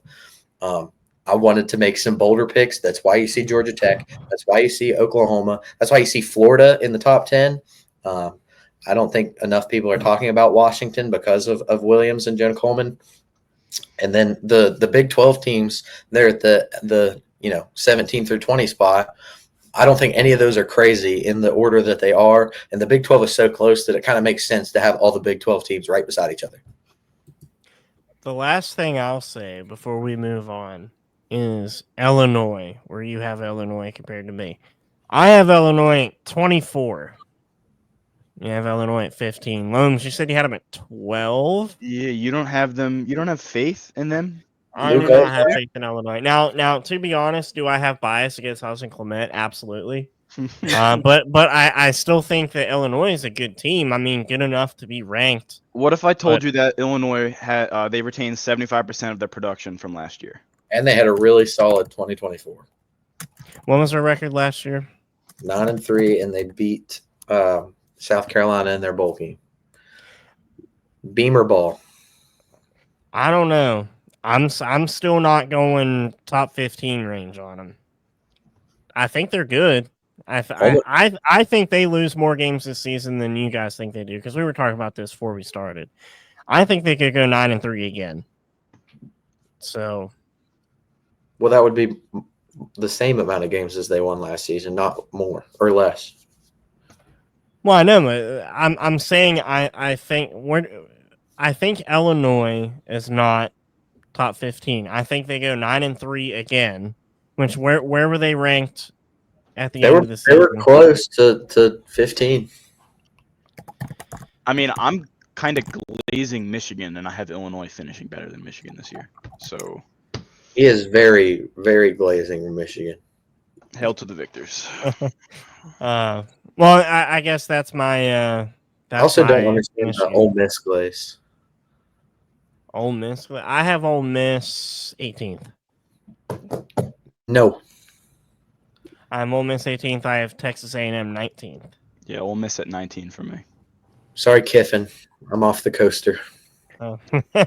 Yeah, well, you're gonna be on the coaster by mid-season. I'm telling you that. I do think the Aggies are higher. When they're 3-3. I don't know where, but I think they're top 20. I think Aggies are top 25. Just look at their schedule. They have Georgia State, Kentucky, Arkansas, Tulane, LSU, and Washington State. If you're telling me they're not at minimum 5-1, the season is lost. It is already lost because they don't have Jackson Dart. Yeah. All right. So they start what? 4-0. They lose to LSU. They beat Washington State. Lose to Georgia on the road. Lose to Oklahoma at the road. South Carolina's a toss-up. They beat the Citadel. They lose to Florida. They'll beat Mississippi State. I'm going either 8-4 or 7-5 from Ole Miss. I'll give them the benefit of the doubt and say that they beat Beamer Ball at home. I'm not a believer. Sorry, Kiffin. I'm just laughing at how different our lists are. Very different. I'm telling you, like, what mine is extremely bold. And that is what I wanted it to be, because last year we had Florida State in the top 10 and they ended up 2-10. So, like, if you're not being bold, you're just wrong. You call it bold, I call it brain dead, but this is why it's fun to have Lombs on. This is why we decided to have him on. This is great. Great content. Let's go ahead and move on now to our playoff predictions now that we've gotten through our top 25. And I know these are probably based on our list somewhat. But Since Tyler had the list pulled up, if you have something playoff wise, you can go ahead and pull that up too. This So is we can see based that. off of the top 25 list that you, ladies and gentlemen, see on your screen now. And that is my playoff predictions in particular. The seeding is going to be a little bit weird because it's like impossible to determine how the seeding is going to play out, how the AP is going to rank teams. There's obviously been the change that it's not the top 4 conference champions and you get the automatic buys. It's just straight seeding now. But the top 5 conference champs do still get automatic bids. Notre Dame is set up to be the only team that goes 12-0 this year. Their schedule is cupcake. Now, to an extent, they play Miami, they play A&M again. I believe they have Arkansas, and they play USC as they do every year. So they do have some games that are going to be tough. But if any team is going to go undefeated this year, I think it is Notre Dame, and that means that they finish the season 12-0. The other top 4 is Clemson, which is pretty universally agreed upon. LSU, who I have beating Texas in the SEC championship, and then Texas just losing to LSU in the SEC championship. That's 2 SEC teams in the top 4. We've seen Michigan and Ohio State, 2 Big Ten teams, win the Natty in back-to-back years. It's time for the SEC to get back on top, even though I'm a SEC hater. So I think you see 2 SEC teams in the top 4 because the top of the Big Ten is going to kind of make things weird. You've got Penn State playing Oregon, and then you have Ohio State playing Penn State. So if Penn State beats Oregon, but then Ohio State beats Penn State, and Ohio State, say, loses to Texas, it's going to be interesting to try to rank those 4 teams in particular. You've got Penn State at 5, Ohio State at 6. I can't even see where my 7 is. Who do I have? Oregon. 7? Oregon, bottom right. Oregon at 7, Bama at 8. You'll see Florida 9, Baylor 10, Georgia Tech 11, and Tulane is my pick to get to the automatic bid from the G5. Again, the seeding is odd, and the game picks would be different based off of some other seedings, but it's impossible to predict here in August what they are going to look like in January. I tried to stay a little bit chalky because I think that that's what football is. Outside of the upset pick of Baylor beating Oregon in Autzen, I just wanted, again, to be bold because I think it's college football and bold things happen in college football. Ohio State would handle business against Georgia Tech. They have Jeremiah Smith. They've got Caleb Downs. Is Julian Sand going to be special? Can he be special? Yes. Will he be? I don't know. We're yet to see. But Ohio State has the talent to beat Georgia Tech. Bama, Florida would be a fun game. That's not an SEC game we get this year in the regular season, so it would be a fun SEC matchup in the postseason.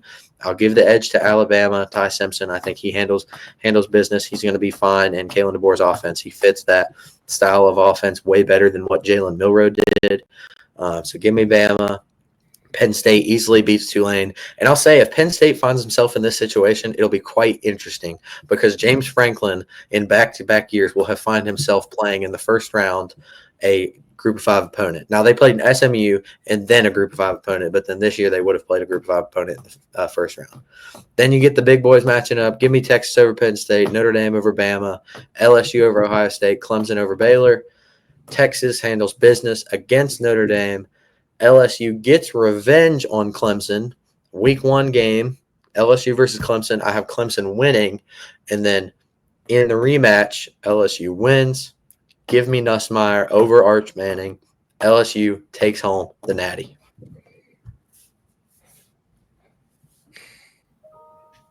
I'm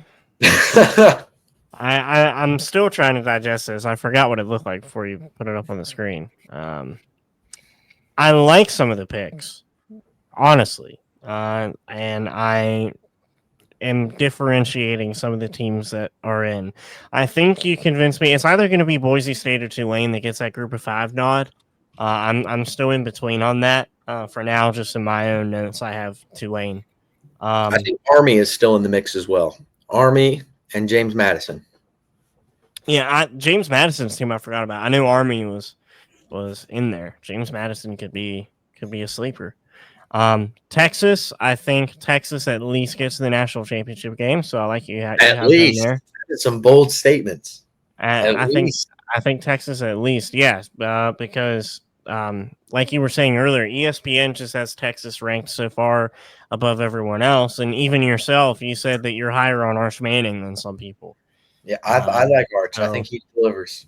I like Texas in the championship game there. Clemson is going to be an interesting team because, like you said, it's going to be hard for them to lose the ACC.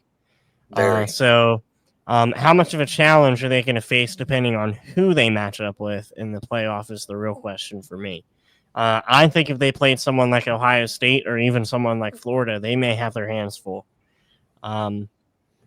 So that would be interesting to see as well. Penn State's going to be in an interesting position, like you said earlier. Do I have Alabama in there? Yes, I do have Alabama in there. I do not have Georgia Tech in there. I have two Big 12 teams in there. I have my championship matchup. Was there Arizona State and Iowa State are the two Big 12 teams I have in there. So that could shake things up. LSU I actually do not have in the playoff. That's our biggest thing that we have different. Okay. Interesting. Because that's my preseason natty pick. So I also had Georgia in, and you do not have Georgia in. I did not have Georgia in. Georgia was probably first out. I think Georgia Tech finally regresses a little bit, and I see them going 9-3. And they are the first team out because I have Georgia Tech beating them the last week of the season. It could be. Matt, what are you thinking? I know you have a thinking face on. I just, like you said, you had two Big 12 teams in there. That is going to be tough to do simply because of the parity of the conference. I think it's entirely possible that you have two Big 12 teams that are better than whoever the bottom, ACC team is, where you have Georgia Tech in there. I'm not as high on Georgia Tech. I'm higher after our discussions the last couple of days about them. I don't know if they would find their way in there. Same with the Big Ten. I like Ohio State. Where does Oregon sit as opposed to last year? What does Michigan do? Are they going to play spoiler? Are they going to come back and have a typical Michigan year and edge some of those other teams out of the way? Alabama is a great team always. They had a less than typical year last year. Where do they end up? And to have Georgia out, who was the SEC champion last year, I mean, I like what you said earlier about Georgia and maybe taking a step back.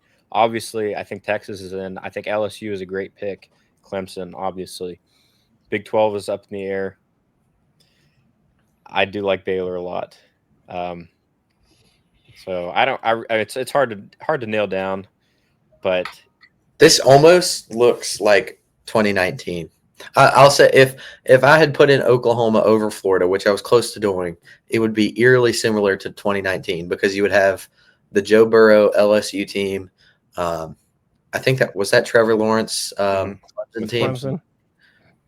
I can't remember if it was the Trevor Lawrence team or not, or if that was a few years before. But then you would have Ohio State and Oklahoma. And then you'd also have Baylor in there, who was really good that year. Oregon and Notre Dame were up there. I think Florida was ranked 10th in the final AP poll of 2019. Penn State was up there. Bama was up there. So it's like almost eerily similar to what that 2019 season looked like. That just reminds me, what was the year that Cincinnati got in the playoff?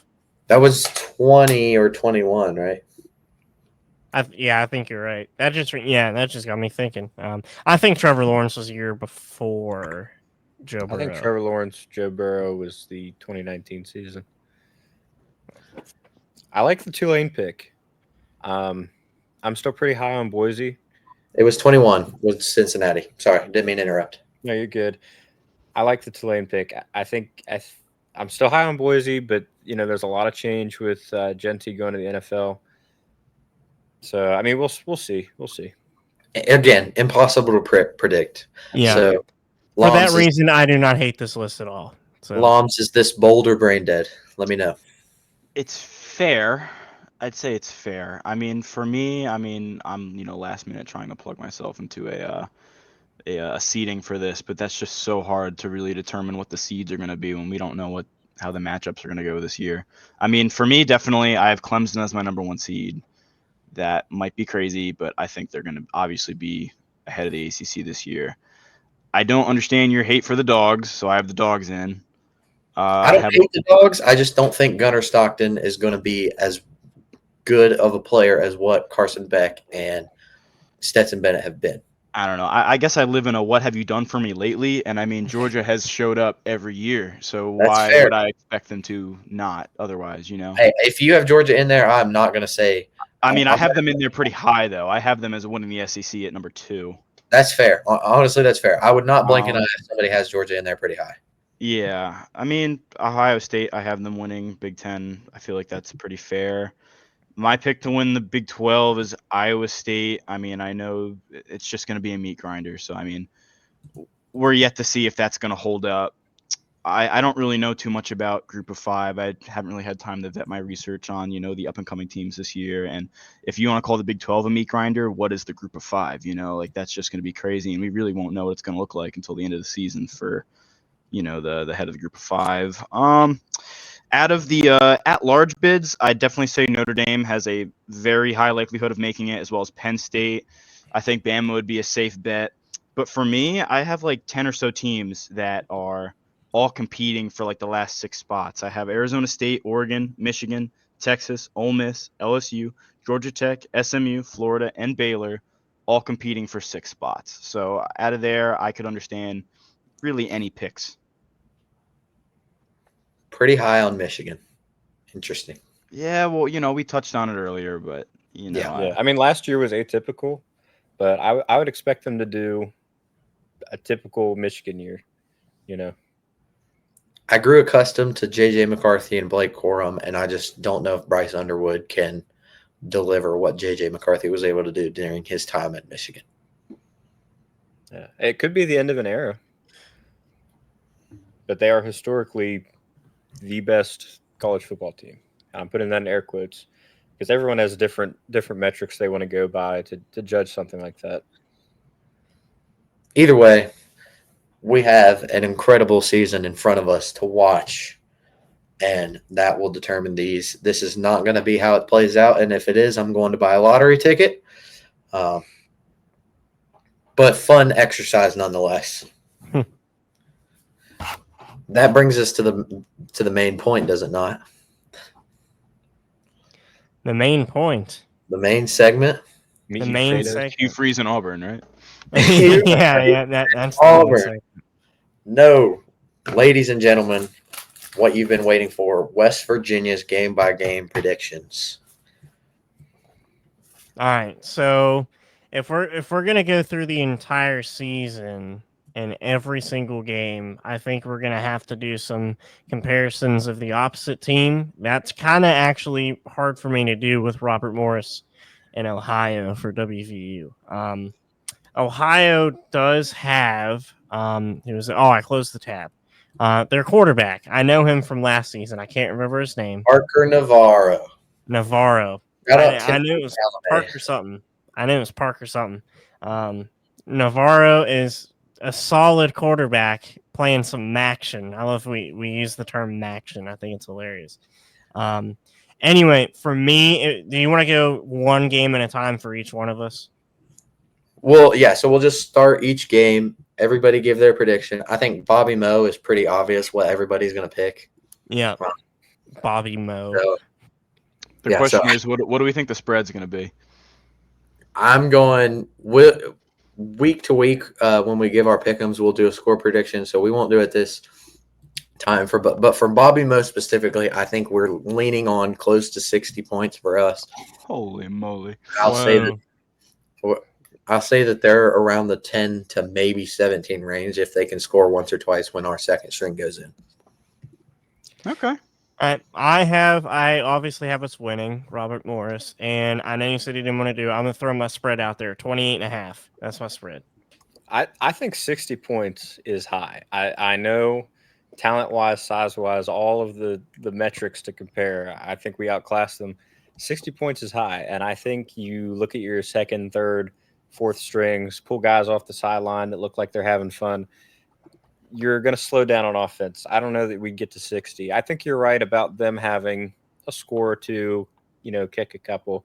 But I think that's obviously a win for the Mountaineers. Remember, I said close to 60, like floating around 60. I think we got to what? What did we get to last year against U Albany? 40-something. It's 40-something, yeah. And the year before that against Duquesne, it was 56, I think. And so I think we'll float around there. And you have to consider the fact that Rich Rod's offense is fast, and Neil Brown's offense was slow. And so that's a good point. Take that in consideration. I just think we'll float around the 60 points, and I'll give them the benefit of the doubt that they score at least once. So around 7 to 17. If they score twice, maybe kick a field goal. But that's not as important. The main point is we're going to beat Bobby Moe. Lombs, I guess you have the same thing. Of course, yeah. No, Yeah. Who would take Robbie Moe? Come on. No, Bobby. That's who would Robbie take Bobby? Moe. Robbie Bobby.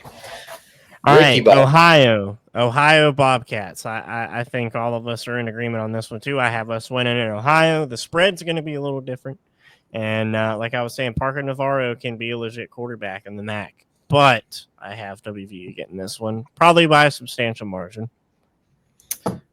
Here's the thing about Ohio for me. All offseason, I have heard about how Ohio is going to be a tough out for West Virginia, specifically because they do return Parker Navarro, who is a really solid quarterback. They won the MAC last year. They beat Rich Rod's team, although Rich Rod was not with them at the time in a bowl game. Ohio will be a good MAC team this year. However, if you simply take the talent discrepancy into consideration, I don't see how this game is close. Now, yes, it could be a potential look-ahead game to where our guys are focused on Pittsburgh the following week, and we just get ourselves caught into a game that's deceptively close. I think it could be a 7 to 10-point game around half, like floating around 17-10, maybe 21-14, 21-17 kind of thing. But then in the second half, I think Rich Rod steps on the gas and it ends up being a 17-point gap. I don't see the trap gaminess in Ohio that everybody else does, even though it is on the road. And so that place is going to be rocking. Ohio does not get the opportunity to play a Power 5 opponent on their home turf very often. So they will be rocking. They'll be ready to play with nothing to lose. I just think the talent will get the best of Bobby Moe. Not Bobby Moe.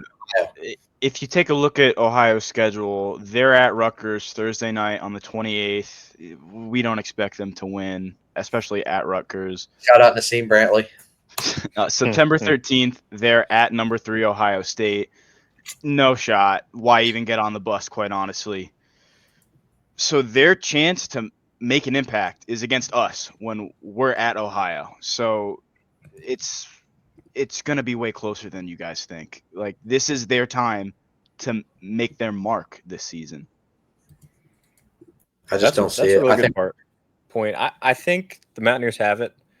ESPN's matchup predictor is only a 64% leaning towards WVU, which I think is low. But you made some good points. I think the Ohio team is a good team, and I think it'll be a good game, but I don't think it'll be competitive in the sense that we're really worried about it. We might get even like with it was Albany last year, where we get behind a little bit out of nowhere, and it's we're going to play the game. But that is a perfect example. Exactly. Perfect example. Right before the halftime, that score was 21-14, and Garrett Green steps on the gas, makes it 28-14 going into the half. I think it'll be very similar to what Albany was last year. Around half, it's like kind of, okay, why are we letting Ohio stick around? And the second half, you realize, okay, I'm a Power 5 program, Power 4 program, and this should not be a close game. Rich Rod turns on the heat, and it just kind of gets blown out of proportions. Now, I don't think it'll be nearly as bad as Bobby Moe. I'm thinking final score like maybe 34-24, 34-21 type thing, but I don't think it's going to be as close as what some people think. Like, some people are have West Virginia by a field goal, and I don't think that ends up happening. No. No, not that close, but it's definitely going to be uncomfortable. I would like the score, if we're not going on field goals or anything, just going like basic score. I would liken it to like 35-17. See, that's a little much. That is a little much because that's a 3-touchdown difference. I'm thinking 10-17. It's a 3-possession game. It's a Yeah. 3-possession game. So, I believe in us. Like I was saying, I have WVU higher in the Big 12 than you guys do, so it makes sense. Either way, I think we're going to wish that we didn't fumble or we didn't throw a pick. It's going to be just way too uncomfortable. Either way, both of us have, or all four of us have us starting 2-0, correct? Yes. Which brings us to the brawl. Brings us to probably our most important game of the season, barring any very unlikely playoff eligibility. I think that Pitt is going to be the game that everybody remembers.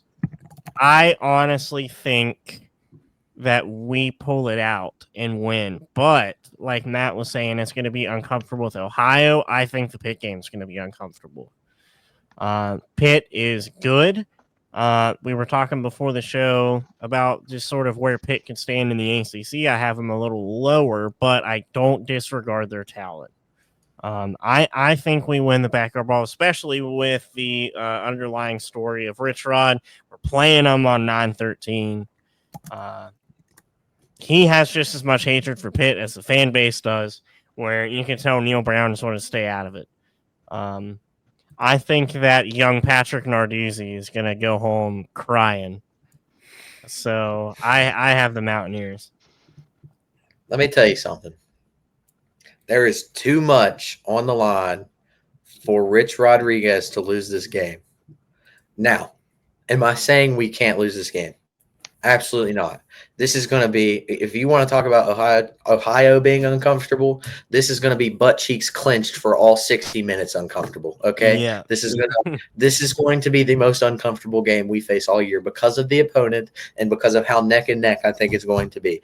We have met each other 3 times in the past 3 years. Every single game has come down to the wire outside of maybe 2023, where even though it wasn't as close as what the other 2 were, it was still pretty close. They were within reach distance in the fourth quarter. The other 2, obviously, meltdowns by old Neil Brown on the road. Again, too much on the line for Rich Rod to lose this game. West Virginia is solid at home in the brawl historically. If you look at the talent and kind of, I don't want to say cancel things out because it's not really how football works, but if you look at Nico or Henderson and then you look at Holstein, I think we're looking at Holstein is a little bit better, but not enough to, kind of warrant saying, okay, the quarterback battle definitely goes to Pitt. If you look at Jaheim and Des Reed, near identical in what I view them talent-wise. Again, you can't really cancel out the wide receiver course. This is where I think Pitt can struggle. Pitt is probably going to have to run the ball a lot and depend on Des Reed's legs because they lose Konate Mumfield to the Rams. Can they rebuild that wide receiver room? Will the offensive line be any better? And then that defense is going to be, can Rich Rod score on the Pitt defense? That is going to be West Virginia's side of the story. Can Rich Rod find a way to have consistent offense against a solid Pitt defense? They're going to have one of the best defensive lines in the ACC. They have one of the best linebacker corps in the country, returning 2 All-American linebackers. The secondary has a couple question marks, but again, the defense will be solid. So for us, it is can the offense be consistent against a really good Pitt defense? And for Pitt is going to be, can they find some consistency at wide receiver? And will the offensive line hold up for Holstein to make plays in the pocket? It took 2 absolute meltdowns for the worst coach in West Virginia history to lose to Pittsburgh on the road by 4 points twice. Rich Rod is a much better coach than Neil Brown is, and he is not going to let Pittsburgh get the best of him. Give me the ears in an incredibly close game. I mean, it could be whoever I think it is going to be the game whoever has the ball last wins. 31-28. 31-28. Pitt's got the lead 28-24 with a minute and a half to go, and Nico leads a game-winning drive, or it could be a tie game and we have the ball and we end up making a game-winning field goal, that type of thing. But it's going to be close, and West Virginia is going to pull it out, starting the season 3-0 with the Super Bowl won, because this is the only game that matters this year, respectfully. Yeah, you may have rallied the troops here. Originally, I'm taking Pitt just because of the unknowns of the West Virginia team. I mean, we'd have to see how they play the first 2 weeks. But, I mean, so inspiring, so inspiring. We are starting 3-0.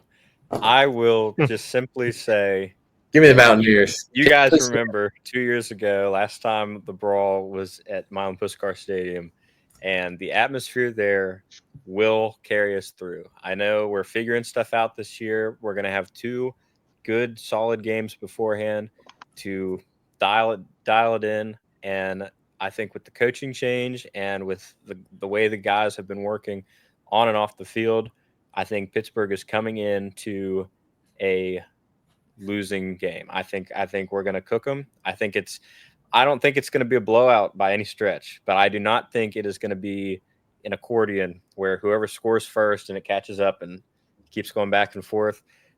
I think they'll either start with the ball and maybe get a score and we catch up and then we get ahead and then I think we're ahead. Or we get ahead and we're ahead. I don't think they're going to be able to stand up to the pressure in the stadium. I will point out once again, I'm sure people that are watching have already seen this from other sources, but the University of Pittsburgh had tickets reserved for students, and they didn't even sell them out. They gave them back to us. We sold them out within like a minute. Well, did you see it?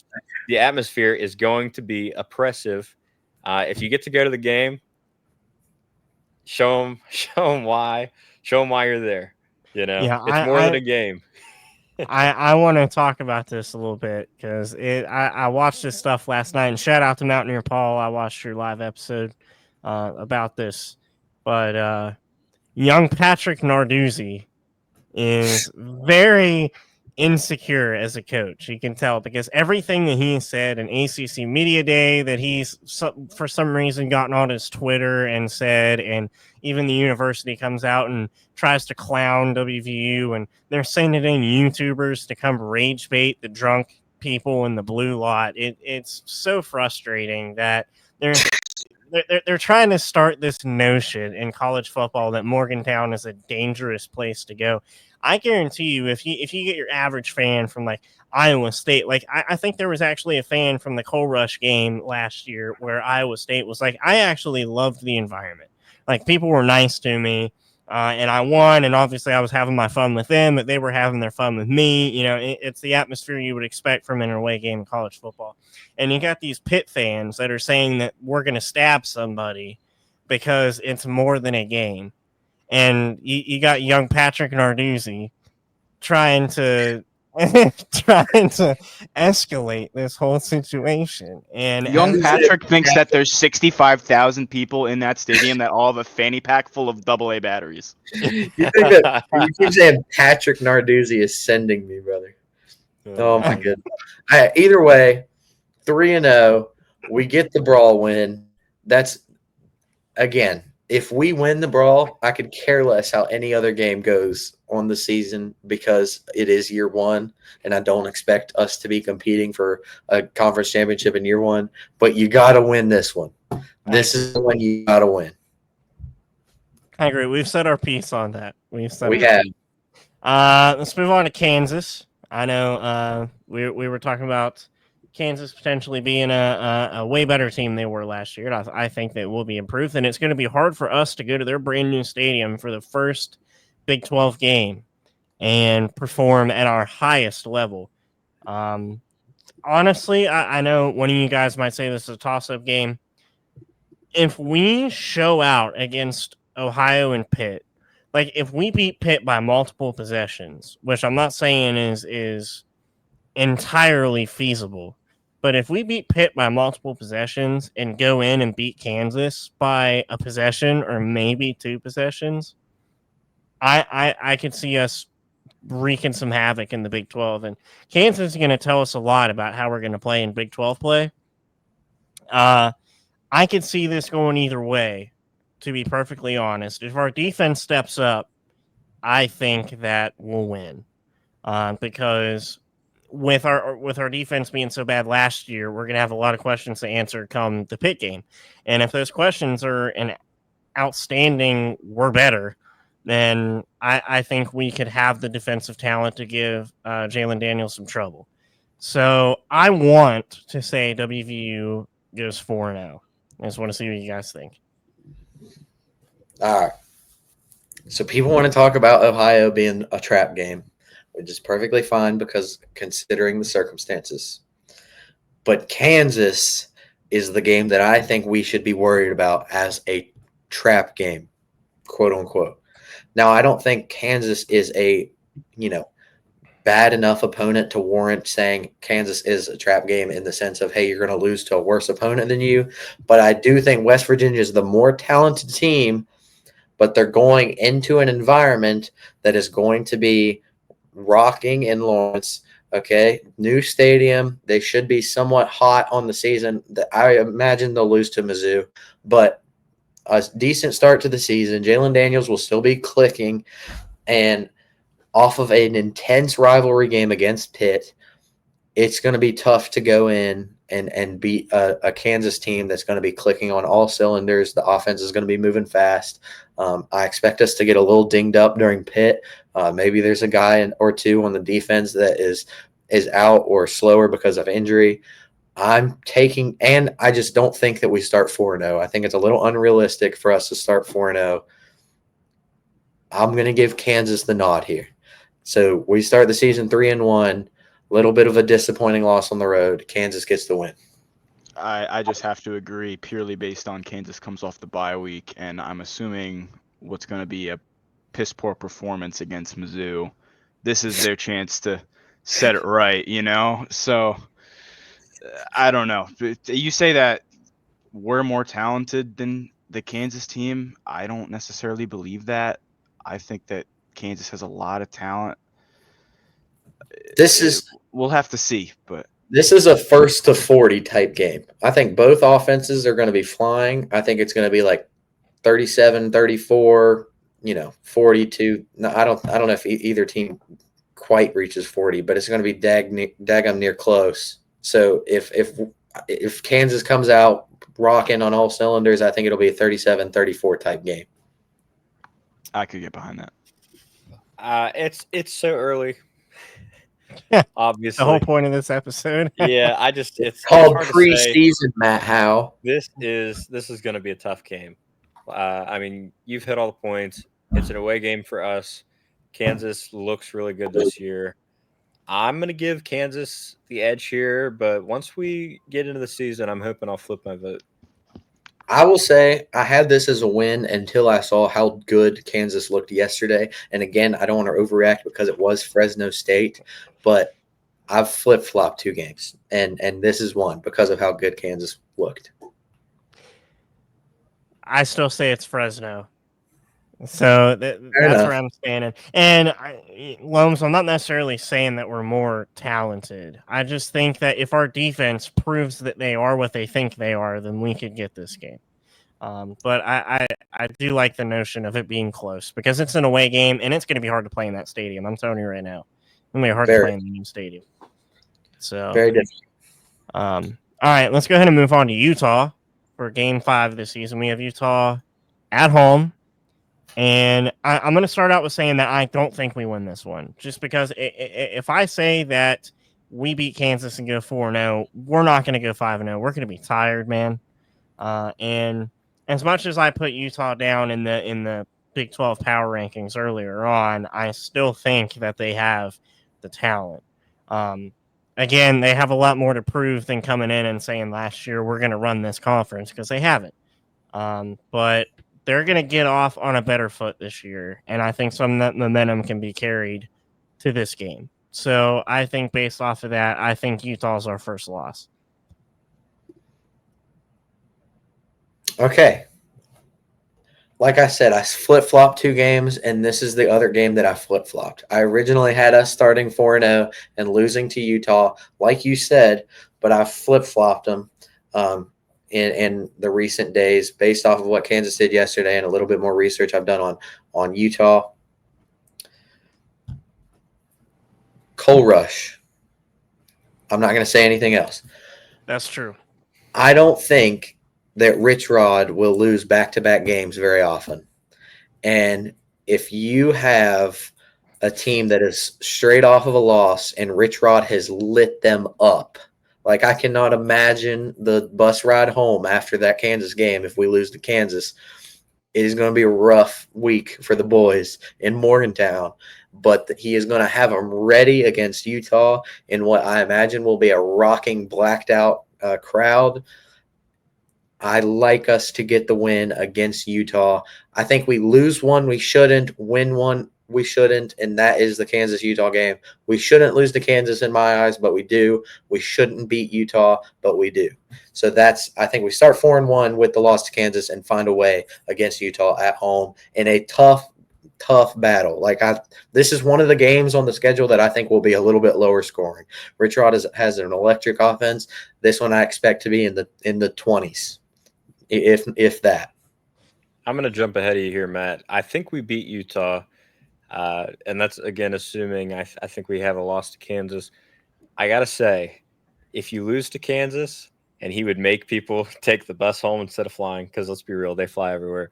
I got to say, long bus ride home to Morgantown from Kansas sucks.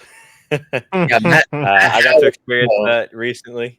That was like 14 hours or something. It's something like that. I gotta say that is a very motivating experience. Now, I don't think that's what he would do. Yeah. I think there's some other disciplinary steps that are more practical and a little easier on the body, probably. But I'm not as high on Utah as some of you guys are, and I don't think they'll be a bad team, but I think that's a team we can get another win against. This is the game that I just think we win that we shouldn't. Find a way. My opinion for that game is all based on how Utah plays against Texas Tech because, I mean, like I said at the way beginning, I mean, Utah hasn't shown up yet. If you look at their schedule, they play UCLA at UCLA. I don't really know how I'm supposed to feel about UCLA, but I have Utah winning that game. Cal Polytechnic at Utah. Like, what are we even doing here? Utah at Wyoming. I think you guys might be sleeping on that a little bit. I mean, what else is there to do in Wyoming except show up to the football game? So that place is always rocking. And then, their game against Texas Tech. That's, their first real test. So I do have West Virginia winning against Utah. I don't trust either team, but I have to take us, right? That's fair. That's fair. Yeah, fair. Okay, moving on to game. Either way, we all have us starting 4-1, correct? Yes. Mm-hmm. So right now, there's a good outlook on the season. You're 1-1 in conference play, 3-0 in the non-conference, 4-1 total. Technically, I have us losing to Pitt, but it's close. It's close. But I rallied the troops and changed your mind. Sure. That's all that matters. All right, now we can talk about Morgantown troops going to Provo troops. This is where BYU's at, Provo. Indeed. I don't think we win this just because of the home atmosphere that BYU has. And I do think BYU is more talented. But, dude, like that stadium the past few years, especially since they joined the Big 12, has been crazy. So I think we're going to have a hard time at BYU. I think BYU pulls that out. How close do I think it is? I'm not sure. I think it may be more than one score. I also have this down as a loss. And this is one that I have been pretty sold on as a loss since we got the schedule released based off of what BYU did last year. I will say I did have to think about it a little bit after the Jake Retzlaff situation, and now they're naming true freshman Bear Bachmeier quarterback. But that atmosphere, man. I got into it with some Tennessee fans about saying that Lavelle Edwards was a tougher place to play than Neyland. I'm going to stand by it. And the altitude, the atmosphere, just the talent that BYU has, regardless of having a true freshman quarterback. I think they find a way. And West Virginia falls to 4-2. Still not a terrible start, but I agree with you that I think it'll be more than a touchdown. I'm thinking 10, 13, 14, maybe 17 points. BYU just gets the better of us. And looking for revenge off of what we did in 2023, which was quite embarrassing for BYU. I will say I also have this down as a loss, and this might be the worst loss of the season for the Mountaineers in terms of score, just because of all the other points that you've mentioned. I think BYU is going to be a very solid team again. Unless I'm misremembering, they're coming off of a bye week, and we're just, I think, in trouble going in there. Again, it's too early to tell. That's what we're doing. But I think that'll be a loss for the Mountaineers. Yeah, I have the same thing. I have us going to BYU. Flight gets us all jet lagged. It's always rocking there. Storming Mormons. I mean, Storming Mormons. what are you gonna do? How do you handle 65,000 fans that are rocking with absolutely no alcohol in their system? If you come to Morgantown, half the stadium is intoxicated. Literally 0% of BYU is intoxicated. I know the answer to that.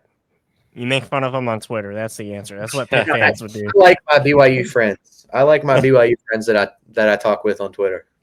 But They're cool. They're cool guys. Yeah. I tell you what, BYU brings a heck of a crowd when they travel. Do you guys remember the 2023 crowd that BYU brought? And they were all very, very good people to have in the crowd. Yeah. BYU brought a heck of a crowd in 23, and for the small section that they had, they made some noise. Yeah. So, props to BYU. Respect BYU. Although is the game winnable? It depends on how we do the earlier in the season. But I think that's a loss. Then we go to Orlando and play UCF off a bye. We go to Orlando and play UCF. I think, based off our power rankings earlier, this should be a win. I think we are just overall more talented, even with all the questions that we have. They had no answer last year, and they're going to continue to have no answer. West Virginia is just the better team. Rich Rod is the better coach. West Virginia has more talent. I expect West Virginia to have some struggles early in the season simply because of the lack of chemistry. It is 70 new guys. You're going to have very few people on the field that have shared the field with one another before. But this bye week, I think, is going to do wonders. And this little stretch of bye week and then UCF is gonna I don't want to say bond. That's not the word I'm looking for, but like kind of strengthen the team. The team is going to find some chemistry in these weeks. I think we win at UCF pretty easily. I expect the bounce house to be kind of dead at this point in the season. I don't expect them to do much early. So give me the Mountaineers by probably 14 plus at least. So I have a question for you, Tyler, because I also, looking at this, I think I like the Mountaineers here, but ESPN's match predictor has them favored 2-1. FPI. I'm just looking at the game matchup predictor. I didn't look at FPI.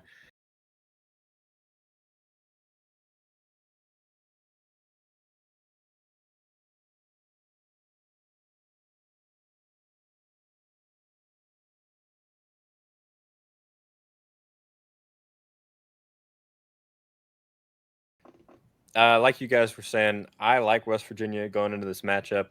I was looking at ESPN's FPI. They have UCF, I think, way too high. But even though it's an away game for us, I like our chances going into it. I don't think UCF has done anything to improve so dramatically since last season that we haven't matched or exceeded. So I think we're just a better team going in, and it is an away game. But again, I just think we're a little stronger going into it. Yeah, I mean, I have to agree that we're going to win. I mean, I have UCF winning their first two games, but then they have a bye week. They host North Carolina. I don't even know how to how to think about that game. I mean, I think it's going to be North Carolina by a lot. And then they go to Kansas State. They host Kansas, go to Cincinnati. That could be a winnable game for them, but I have Cincinnati taking it. So they're going to be on 4 straight losses. I think they're going to be down in the dumps. They're not going to be ready to fight for it. They're going to want to be looking towards getting to the bye week, the next week, week 9. And then, I mean, I can understand why you said ESPN would have them favored because, looking at the Big 12 schedule, no one expects a team in the Big 12 to not win a singular conference game. So somewhere they have to be able to get a win. And I guess that would be against Cincinnati. It would be against Houston. It would be against us. And it would be against Oklahoma State. So, I mean, I understand why they would have Florida winning, but there's just no way, in my opinion. Yeah, I think you hit the nail on the head. UCF is definitely bottom for me, and I think we win that game pretty handedly. So, Easily. all right, let's move on once again. Let's talk about West Virginia hosting TCU in Morgantown. This could be an interesting game. It is homecoming. It is Which homecoming. we have not won a single homecoming in the past 5 years, but under the Neil Brown tenure. I forgot about that. Past time for a change. Indeed, I think that this is the year to do it, boys. This is the year to do it. I know that I have TCU and West Virginia right beside of each other in power rankings. Give me West Virginia here. I think UCF is going to be a good momentum win for us, and if we lose against BYU, that UCF game is going to serve as a get right to face off against TCU the way we need to. All right, I want to put a pin in this game. So just everybody remember that we're putting a pin in this game, and I'll get back to the reason why. I am going to say right now, West Virginia wins in similar to the Kansas game, a first to 40 type beat. Like West Virginia, TCU just are going back and forth all game. West Virginia scores, TCU scores, West Virginia scores, TCU scores. Could be high 30s, low 40s type of game. My head says TCU, but my gut says that Rich Rod finally pulls off a homecoming win, and West Virginia finally wins on homecoming. If we're 5-2 at this point, I think Morgantown will still be rocking. There will still be at least 50,000 fans in the stands, at least, if not a couple more. So I'm going to give West Virginia the win. Like I said, my head says TCU, my gut says West Virginia, but I want to put a pin in it for a particular reason, and I'll get back to it. All right. But right now, West Virginia. I have us losing to TCU. I think it'll be a good game, and I hope to win for homecoming. I don't want to dig too much into it because of all the aforementioned reasons. I agree. I mean, I have us beating TCU, but I just as clearly can see TCU pulling out the upset, or not the upset, but them winning. But there's a lot of 50-50 games, and this is one of the closer ones, I think. Yeah. I definitely think we don't have an easy schedule by any stretch. So TCU plays tough in Morgantown too. That's true. We lost him last time they came, so I could see. This is a PTSD game. Now that we're moving on, Lord, why'd you bring it?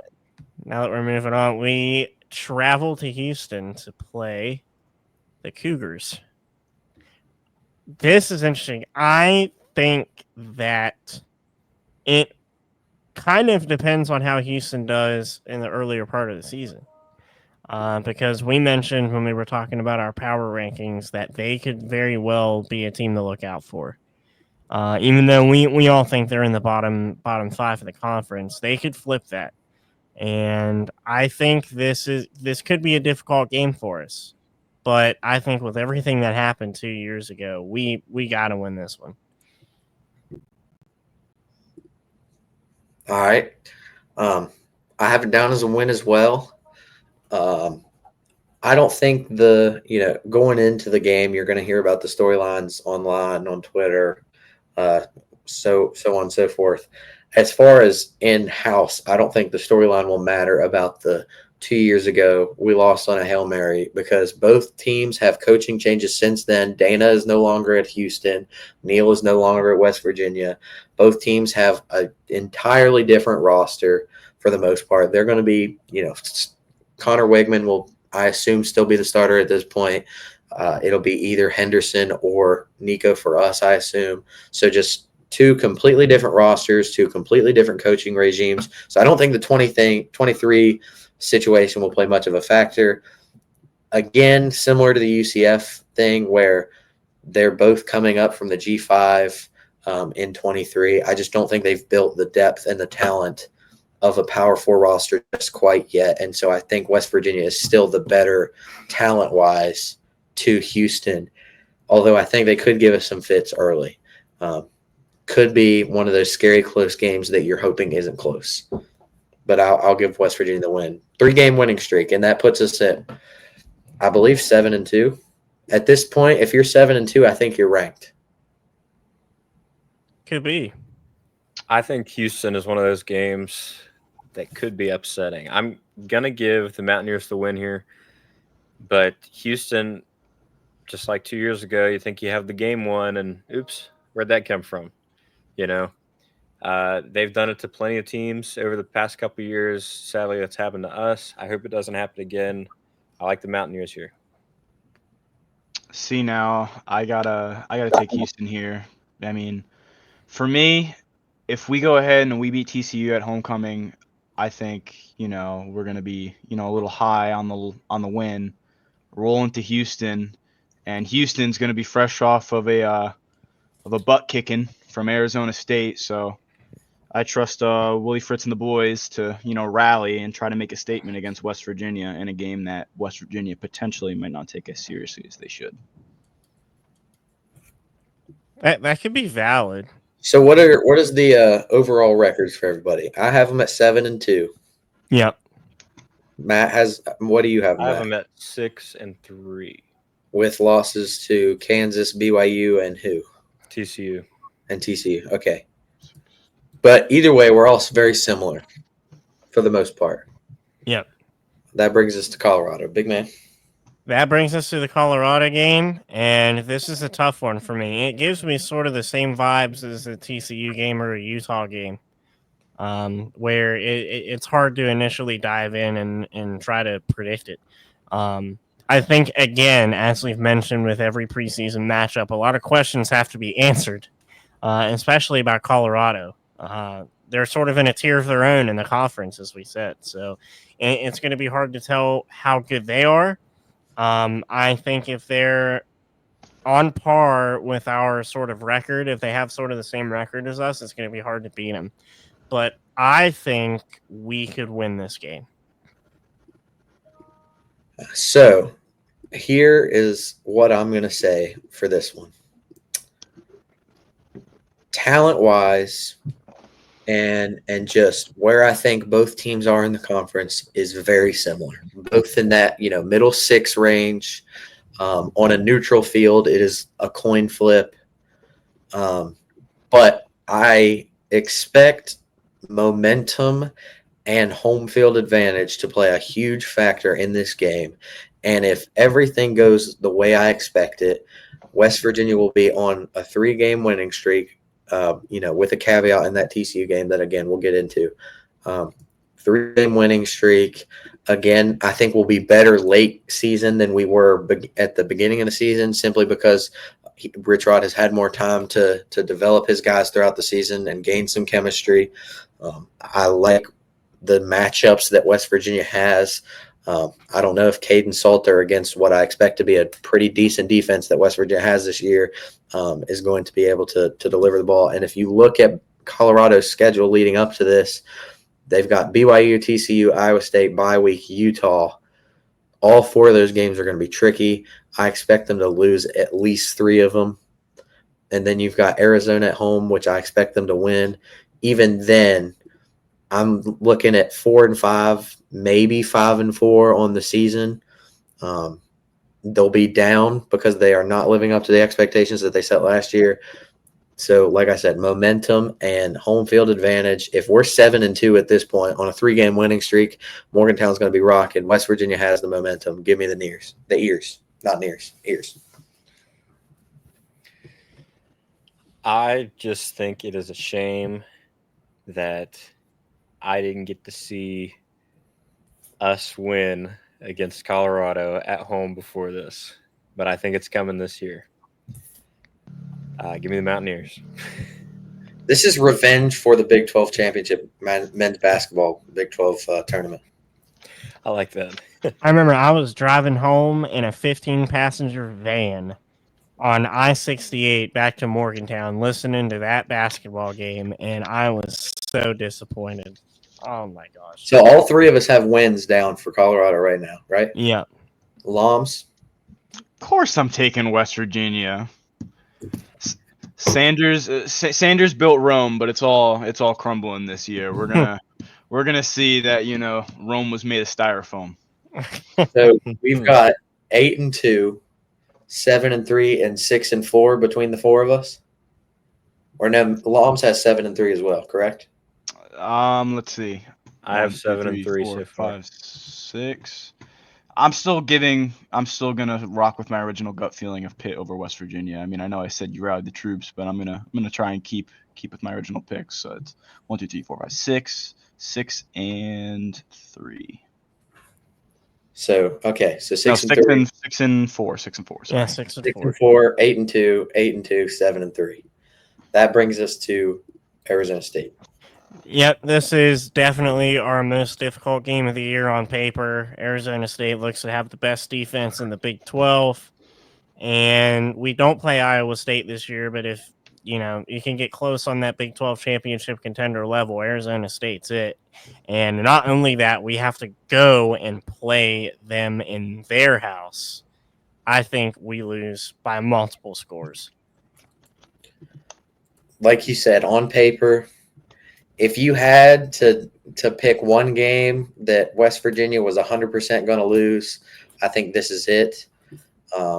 Arizona State won the Big 12 last year. It's on the road. Arizona State has a bye week before this, whereas we're on a 5-game streak. There is very few scenarios that I see West Virginia walks out of Arizona State with a win. Now, I will say, when Carson was on the show, we alluded to the fact that Arizona State could be a lot worse than what people are expecting them to be, simply because they're underestimating the loss of Cam Scatterboot. But even with the loss of Cam Scatterboot, I still expect Sam Leavitt and Jordan Tyson to be good enough to handle business against West Virginia and Rich Rodriguez. I think as of right now, it's a pretty clear-cut loss to Arizona State for all the reasons we've mentioned so far. Yeah, I don't want to be a doomer, but I'm rolling with the Sun Devils. So 0-4 between the four of us, not a single one pick. That's how it's going to be. I imagine that's how it's going to be. All right, so we're 8-3 and 7-4, or 6 and 5. 6 and 5. Okay. And then we get on to another difficult game to end the season. This one is in Morgantown, and we're playing Texas Tech. If it's like what you guys said, where we get whooped, and I agree that we may get whooped when we play Arizona State. If it's like that and we come back to Morgantown for senior night and we're motivated enough, which Rich Rod is definitely going to have the squad motivated enough for that game, there's a good chance we could pull it out. However, my gut is telling me that Texas Tech will win, especially if their roster experiment works out. I don't think we win this game. I'm going to go ahead and chalk it up as a loss for the Mountaineers here. This one on paper, I think, goes to the Red Raiders 100% of the time. I've gone back and forth, and I'm going to say that I think this game could come down to what the weather is. As weird as that sounds, I am begging for a snow game in Morgantown during my tenure here at West Virginia University. And if any game has a chance, it is this one. We're finally at home during the last week of the season against Texas Tech. If we can get a snowy game in Morgantown, and so Texas Tech struggles throwing the football because it's a little wet and slippery, West Virginia could have the ground game and maybe find a way to pull it out. But the talent differential between Texas Tech's roster and West Virginia's, The continuity between the rosters, I just think is going to be too much for West Virginia to handle, even at home. I'm going to go with the Red Raiders as of right now. I'm with you there. I think Texas Tech should have it. I'll tell you though, I've seen and attended a couple snow games in Morgantown, and they are special. So I'm right there with you, hoping that you get one in your time at the school. I need a snow. I think Texas Tech will have this game. Yeah, I also have Texas Tech winning. I mean, originally when I was checking out our schedule, I saw that we had Arizona State right before the bye. So, I mean, we all had Arizona State winning, then the bye. So, my thought process was Rich Rod could light a fire under the boys before senior night. But when you look at Texas Tech, they're going to be on a 2-game win streak heading into a bye week. They also have a bye week, week 13 as well. So, to me, it's almost an equal playing field. And like you said, the talent differential, I just have to take Texas Tech. I mean, it's not like a hydrogen bomb meets coughing baby sort of game, but you just got to roll with Texas Tech. So that wraps it up, right? We've got 8-4, 8-4, 7-5, 6-6, correct? I think so. Yep. So when I said put a pin in it for TCU, my current record is 8-4.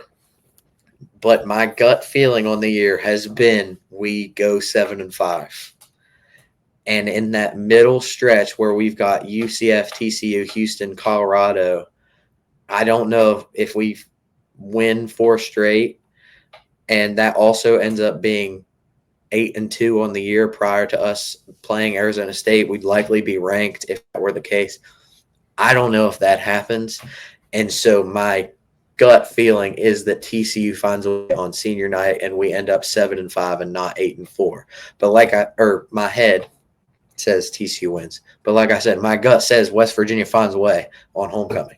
And so that is the most coin flip game on the schedule for me. I could see it quite literally going either way. TCU could win on the road or West Virginia could win at home. So that is the coin flip game for me. I think I agree with you that TCU is probably the most coin flippy game in there, because I also said 7-5 is probably what we end up as. And being a WVU fan for as long as I have been and knowing the game of football for as long as I have and how those two tend to mesh together, we end up losing at least one game we shouldn't. And I think that is going to be the case this season. What game that is, I'm not exactly sure, but I'm like you. I like Curse the is point of broken. TCU. The curse is broken. We're gonna finally have the ball roll our way for once. I hope so, man. I hope so. You guys talking about coin flip game, not factoring in the backyard brawl, right? Because that's a coin flip every year. We Well, can no, all agree on that, right? I agree that there are a lot of coin flip games like Pitt, Kansas, Utah, BYU, TCU, Colorado, even to an extent. All of those are coin flip games in my opinion. But I think if one game was the difference between us going 8-4 or 7-5, I think it is that TCU game. Can they find a way to win 4 in a row in that stretch that's close to October, November, or will TCU get the better of us? I mean, I could agree. I mean, that game is still in the middle of the season, but I think a more important game for us would most likely be the Utah game. Just both teams really fighting to find their identity in the conference. I think that's going to be the more important game to win. I mean, if you want to talk about a coin flip, I guess I could get behind TCU, but, important game, definitely going to be the Utah game. Fair enough. Either way, none of us have us too high or too low. I think we stay in a bowl game. There's a slim chance we don't make a bowl game. I mean, I guess I won't say slim because a lot of people have us predicted to not make a bowl game, but I don't think we stoop down to that level. I don't expect us to be competing for a conference championship year one. I've got us 5-4 in the conference, which is not great. 8-4, 7-5 is where my head's at. Yeah. I don't know. ESPN has ticked me off a lot lately just from how they slept on WVU. And I sort of understand it. But I think we have all the potential in the world just because of all the new guys we have. They could end up being stars. I just want to say right now we're second in the Big 12. With 8-4? Oh, you're saying Oh, okay. I mean, right now at 0-0. There's only one team ahead of us, one team behind us. Fair enough. All right. Well, I think that is going to do it for this very long but very special episode of the Cool Country Podcast. Thank you to Matt Lombs for joining us. It was awesome having you on here, giving us some good takes on the season and Dude, it's college awesome. football as a Thank you whole. for having me. Thank you for having me, guys. Yeah, that's cool. All We're right. gonna shout out his burner Twitter account. Shout out to Turner. Shout out Birder Twitter account. I'm messing. Continue with the outro. All right. Well, for all you guys watching and listening in, make sure to follow all of our socials. Follow our X, Coal Country WVU, Instagram, Facebook, Coal Country Podcast, Coal Country Pod on Instagram. We have different handles for everything. Make sure to follow us on all of those. Make sure to subscribe to our YouTube, comment on everything. We love hearing your guys' takes and opinions. So that is going to do it for this episode. From me, from Tyler, from Matt, and from Lombs. We will see you on the next episode. Goodbye, America.